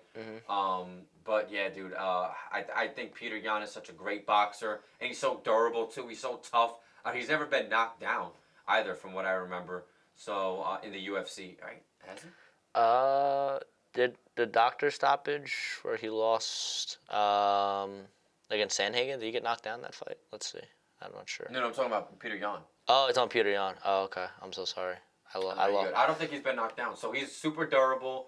I just really feel like Jan's gonna revert to his old ways, and I think he's gonna show the youngin at Song Yadong that he's still a bona fide contender in the bantamweight division. Unfortunately, but I would love to come home Sunday or wake up Sunday morning at Fort Dix, New Jersey, and see, oh crap, Song Yadong pulled it away. Yeah. Pulled it out. Yeah. But I don't think that's gonna happen though. Yeah, so right now, me and Nate agreeing on 4 out of 5. Our only difference is on the pick'em on Made on Blades. We'll see how you feel about this one, where I am shocked to see this line, where Gilbert Burns finds himself as the plus 100 underdog against Jack Della Maddalena. And give me Gilbert Burns all day in this fight. Come on, Joe. I love Gilbert. I've said on this podcast, he's like probably in my top 5 favorite fighters in the UFC. I think he's just not only is he just a solid dude outside the octagon. I think he's a very exciting fighter inside of it. He's always pushing the pace, and he's very well rounded. And JDM's wrestling has really never been tested.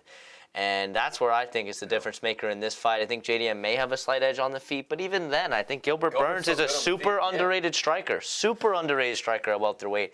People forget that he fought, just 4 fights ago for Gilbert Burns. He was fighting for the title against Kamaru Usman and knocked him down. So, I mean, you're talking about a guy who definitely has hands, definitely has power, and I think JDM a little overrated at this point. If he's going to be favored against a guy like Gilbert Burns, I don't know what other people have seen in JDM that maybe I'm missing, or about this fight in terms of the two styles. I get he's the younger fighter, has a slight reach and leg advantage, but it's all minimal. But give me Gilbert Burns. Give me Gilbert Burns by finish. I don't know how he finishes a fight. I don't think JDM has been finished in his career before, but I think this is where that ends. For Jack Maddalena. And keep in mind, wait a second. His wrestling has been tested. I just looked at when he fought Hafiz with that split decision loss against the guy who debuted in the UFC. Remember that? Yeah. He got taken down like multiple times in that fight.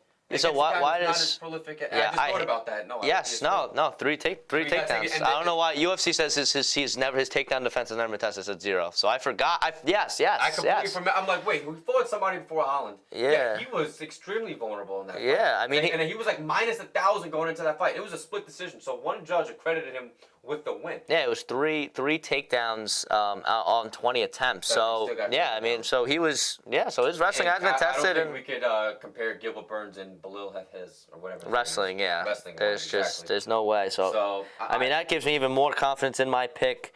I don't know if JDM's been finished inside it. He's not been finished in the UFC because he's undefeated in the UFC, but in his career. But if his chin has never been checked, it might be this weekend. That's my official pick. Give me Gilbert Burns. Yeah. Again, I hate to agree with Joe, but I really we're just synced up today. We are synced up, but no, I absolutely agree. I don't know if he's gonna get the finish. For some reason, man, I have this 299 is telling me that on paper this card looks phenomenal, and I think there's gonna be a lot of exciting fights. I don't think there's gonna be a lot of finishes though. I think I'm only going to see. I think there's only going to be 2 finishes, and that's obviously 2 of those are going to be in the next 3 cards that Joe and I discuss. Next fights, excuse me. But yeah, I think Gilbert. I would have to agree with Joe where Gilbert being the underdog is kind of disrespectful, especially having a split. Actually, both his last 2. What am I saying? Both of Maddalena's last 2 fights were split decision wins against guys in Kevin Holland, which love Kevin Holland.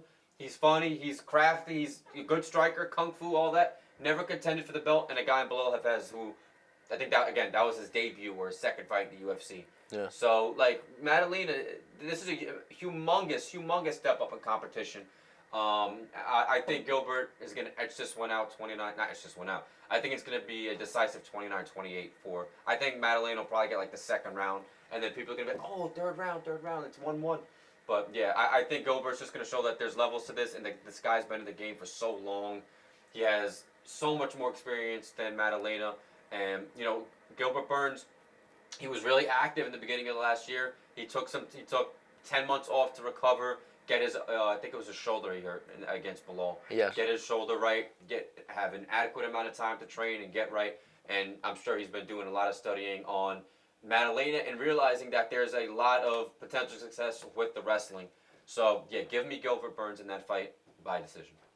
Yeah, so a little bit different there, but at the end of the day, we're both going Burns. And just to mention, Della Maddalena has not been finished. He got finished in his first 2 ever pro fights, lost his first 2 by KO and rear naked choke submission, cool, actually, and has not lost since. So he's riding a 16-fight win streak coming in on the line, and we and Aiden both think that it comes to an end, but Vegas doesn't think so. So we'll see. And next, speaking of Kevin Holland, you mentioned the man, and he is welcoming Michael Venom Page to the UFC. Oh my goodness, this fight! I'm very excited to see MVP in the octagon, and I think he gets it done against a guy like Kevin Holland. I think it's the perfect matchup for him, a striker who is also tall, lengthy, so it matches him in that regard. But I think Michael Venom Page just has enough tools in his shed to get the job done against kind of, I love Kevin. Kevin Holland is also in my top 5-10 favorite fighters in the UFC. But he's a journeyman, for lack of a better term. He fights a lot. 30. Yeah, but he fights a lot, so but he's not at that elite level. No. But he's definitely somebody who's very good, and I think it's going to be a close fight. The way I foresee it, honestly, I see Kevin Holland rocking MVP early in the fight, and then Mike Van Page just winning the rest, cruising to a decision afterwards. Maybe 29-28. I think Page is going to win the fight. That's my official pick. Yeah. I'm happy that we finally said that. All right, so now I can disagree with Joe again. I think Kevin's actually going to knock him out. These are one of my 2 knockouts. I see a second round knockout. I just think Page fought last year, I think, so he's not been out of the game for too long. I think he only fought once last year, right? Yeah, he fought once last year. He knocked the dude out. Right, but this isn't no disrespect towards Bellator. This isn't the B League's Bellator. It's the UFC. I think Kevin Holland. I know he's another one like Strickland in the respect where, he doesn't really care about fighting for belts. He just wants to get paid, fight a bunch, and all that. And that's how fighters get paid, is when they fight a bunch.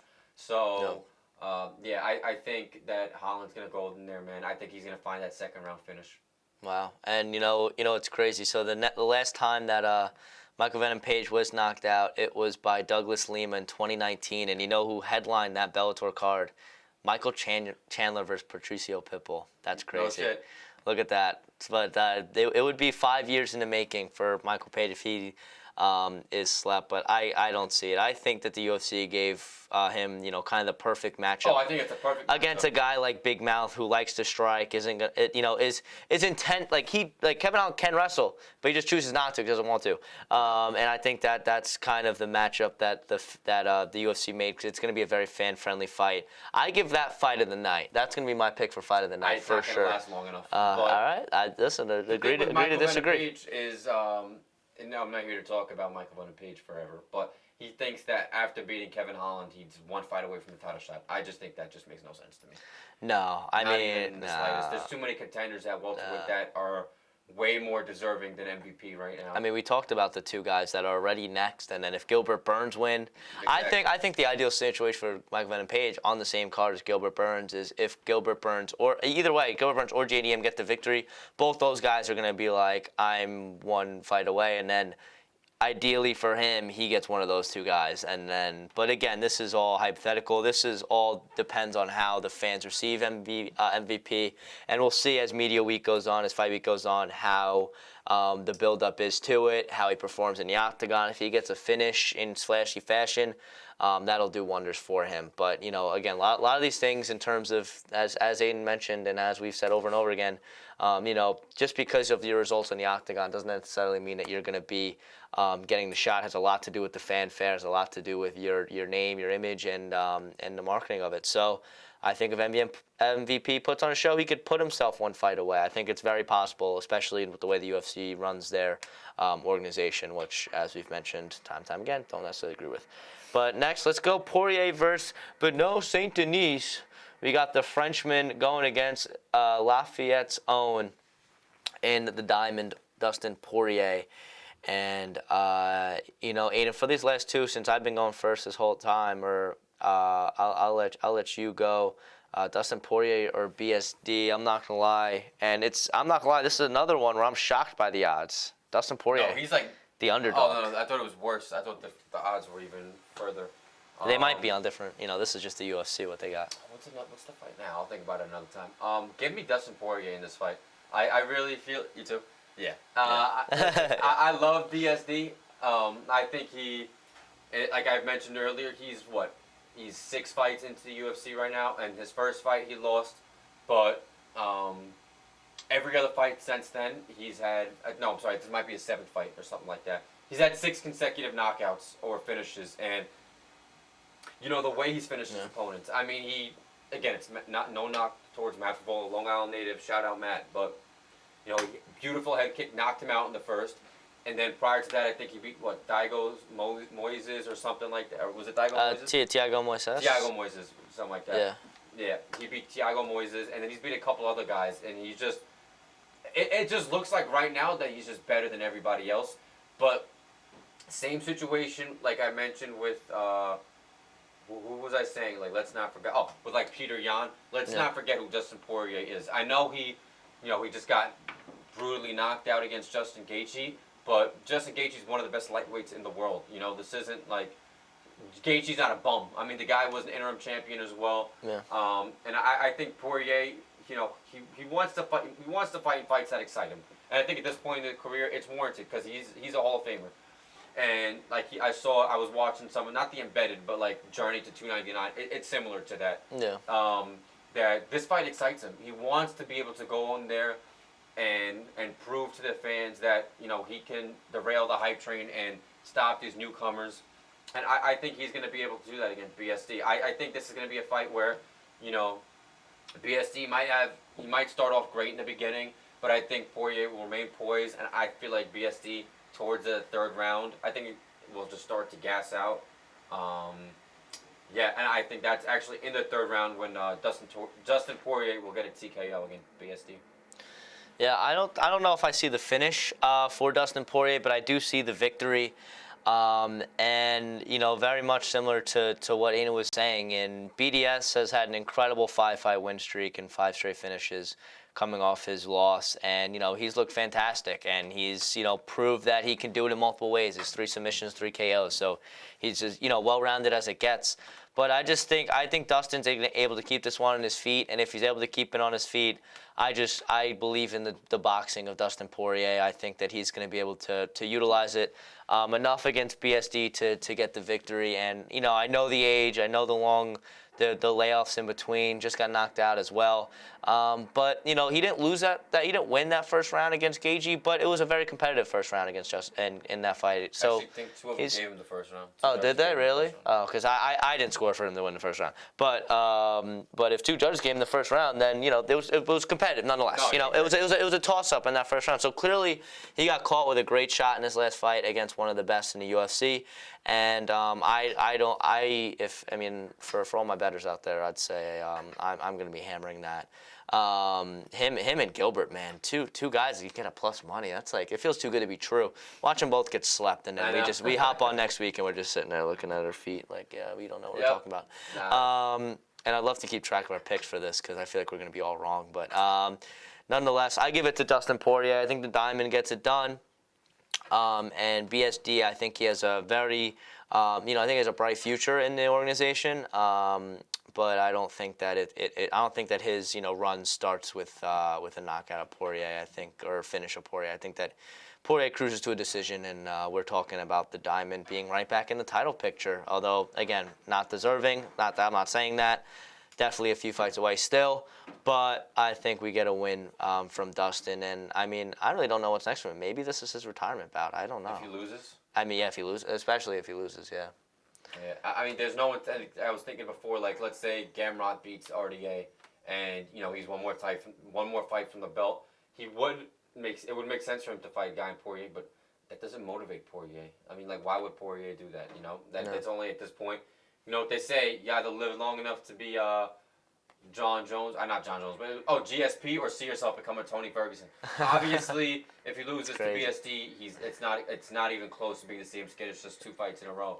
But I'm saying, if you go out there and let's say BSD knocks him out, You know, it's really hard for fighters to recover off of getting knocked out twice in a row, and that's unfortunately it's becoming evident with Volkanovski too. Like you're not to say he's getting worse, of course, because Volkanovski looked sharp in that first round, but I don't think he'll be able to be the same self he was when he fought Ortega and Volkanovski the third time. You know, because just the way he's lost his fights, that plays a role on you mentally, I feel like, and physically as well, especially being that old. And Poirier and Volkanovski are the same age. So yeah, I feel like this could potentially be a retirement fight. You know what's funny? This is in Miami. You know who retired in Miami last year too, right? No. Masvidal. Oh wow. UFC Okay. 287. Okay. Well, I mean, I guess that makes sense because he's Mr. 305, but. Right. But I'm just saying, like, it could be. I'm not saying Masvidal was a Hall of Famer, but Masvidal was a big name in the UFC. Yeah. He was a superstar. So it would be pretty ironic if two superstars retire in Miami. Yeah, in back-to-back years. But I could definitely see it if he loses. Yeah. If he loses to BSD, there's no title contentions is looking rough. Yes, title contention is just I don't think is possible if he loses. So I think he knows what's at stake. I don't think he's ready to hang it up just yet. So I think he gets the job done. That's why I think there's a lot of motivation for Dustin Poirier, and I think when a fighter has a lot to lose, you know, I know a lot of people say when people have nothing to lose, they're dangerous, but I don't know. I feel like for Dustin Poirier, since he has a lot to lose, I think his head's going to be sharp. I think he's going to be precise in his striking. I think he's going to put on a really good performance. So that's why, like Joe and I are both unanimously. But I think with BSD though, I mean, because he's younger, he almost does have nothing to lose. So I think it does. You know, it goes back and forth. It'll be interesting. We're going to see. I think it's going to be a good fight. By no means I think Dustin Poirier's going to blow him away, but I think it could be 29-28, even a split decision, honestly. But I think it does go. And now that I think about it, when was the last time Poirier won a split decision? I don't think ever. Really? I mean. You know what? I'm gonna go. You find that out. In the meantime, I'll set up O'Malley versus Cheeto. You want to make predictions first, or you want me to go? What you call it? It's up to you. I mean, see, I'm still tossed up about this fight. So I rewatched the first fight recently because I was like, man, how did this go? You know, what was really, because I watched it live the first time, but I just don't remember. And, you know, what I saw was I saw Sean O'Malley, and I don't know when he compromised the calf before it ended. Obviously, you know, the moment where he fell and twisted it and it got all jammed up was right when it started to become evident. But I didn't really see like when the leg kick that really essentially shut off the nerve was. But what I did see for O'Malley was a lot of him like a lot of Cheeto controlling the center of the octagon, a lot of him circling around. And that's why I think a lot of people are discounting Cheeto in this fight. I think Cheeto has a great opportunity here. I think he does have a good chance. And I'm gonna go with the underdog, man. I'm gonna go and new, which is I mean I feel like it's not the popular pick by any means. Yeah, he's like plus 200, I think it is. It's worse than that. Really? It's like a -3 something. I'm pretty sure. I mean, at least on this he's only plus 180. That's accurate. But I mean, yeah. Look at the line. But I think what they probably post is the opening lines. But I mean, listen, I know Cheeto is somebody who, he's only coming off a decision win against Pedro Munoz. It wasn't his greatest performance in the octagon. But you got to think that, I mean, and I don't think he won the fight with Sandhagen, but he fought competitively with Sandhagen earlier last year. It was a split decision loss. That was one of the fights where, I don't really think it was a split decision. But then he a knockout of Dom Cruz. He beat up Rob Font, beat up Frankie Edgar. Like, he's had a really great run in thus far, and I don't know if he's necessarily deserving of this shot over somebody like Merab. He's not. He's very much getting this off of the narrative. But I mean, I like Cheeto in this fight. I'm gonna give it to him. I could very much see O'Malley winning the fight just because I think that's what the UFC wants. Oh, yeah. But man, I think Cheeto poses enough threats where I think he can get away with it being a 5-round fight. He has proved that he has the gas tank for 5 rounds, and he does start slow. So I think maybe he starts slow, loses round 1, but then I think he could pick it up and win a 49-48, man. I can see it. I see this fight going the distance, and I see Cheeto making it very close. I think if O'Malley does win, I think it's going to be, a decision that, the way I foresee it, I think it could end up being a decision that fans don't agree with if O'Malley is and still. I think this is going to be. I would agree. I think it's going to be a split decision, but ironically, I think it's going to go in Vera's favor. I think it's going to be one of those kind of like last week's where it was a couple weeks ago with Royval and Moreno, where not to say because Moreno did deserve that 49-46, but I think this is going to be one where Vera gets a 49-46 and a 48-47, and then O'Malley gets a 48-47. I'm probably not going to remember this, so I'm going to have to rewatch this podcast. And be like, what did I say? But I would agree with Joe. I think this, and I hope Vera doesn't choose to start off slow, but O'Malley also admitted in that video I watched, I think it's called Journey to UFC 299, that O'Malley's not going to go out guns blazing in the first. You have to be smart. You can't. This isn't a 15-minute fight. This is a 25-minute marathon. So you gotta plan strategically. And I know O'Malley's a champion, so he knows that. That's why I think it's kind of gonna favor Vera because, like I said, Vera picks it up as the fight goes on, so he's not gonna have to exert a lot of himself in the opening rounds, because he knows he's probably going to, understand that O'Malley is not going to be looking for the finish. He's probably just going to be trying to feel him out in the first round. And so the first round, maybe it's probably going to be a boring round just because we know how Vera fights. He's slow, and O'Malley is probably it's going to be feeling him out round. So that first round, I feel like, is probably going to just be in a toss-up. But I feel like as the fight progresses, I feel like for some reason, my heart's telling me that Vera is just, I hate when people say this shit. So I know I'm contradicting myself. But I feel like Vera's just going to have that dog in him. I fucking hate when people say that. It's just so corny in my opinion. Yeah. You're not a fan? Okay. You got the dog in you, bro. You got the dog. I don't know. Again, dude. Yo, your bro voice is perfect, though.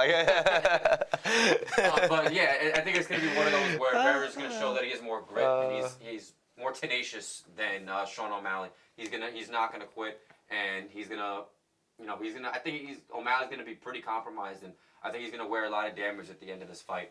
And Vera, and he's another one. He's never been knocked down in his UFC career, and that's a fact. So I think O'Malley's gonna have to, even if he lands a couple of powerful punches on Vera, I think Vera's gonna still stand up fine.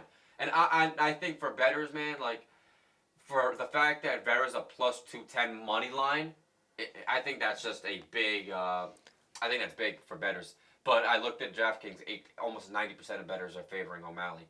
So that's why I'm saying, like, if you want to bet Vera, I think sometimes, not to say it's rigged, but you can get some money if you bet on Vera. Listen, I think there's a lot of value as we've mentioned. We picked a lot of underdogs on this fight card, so I think I'm gonna have to parlay a couple.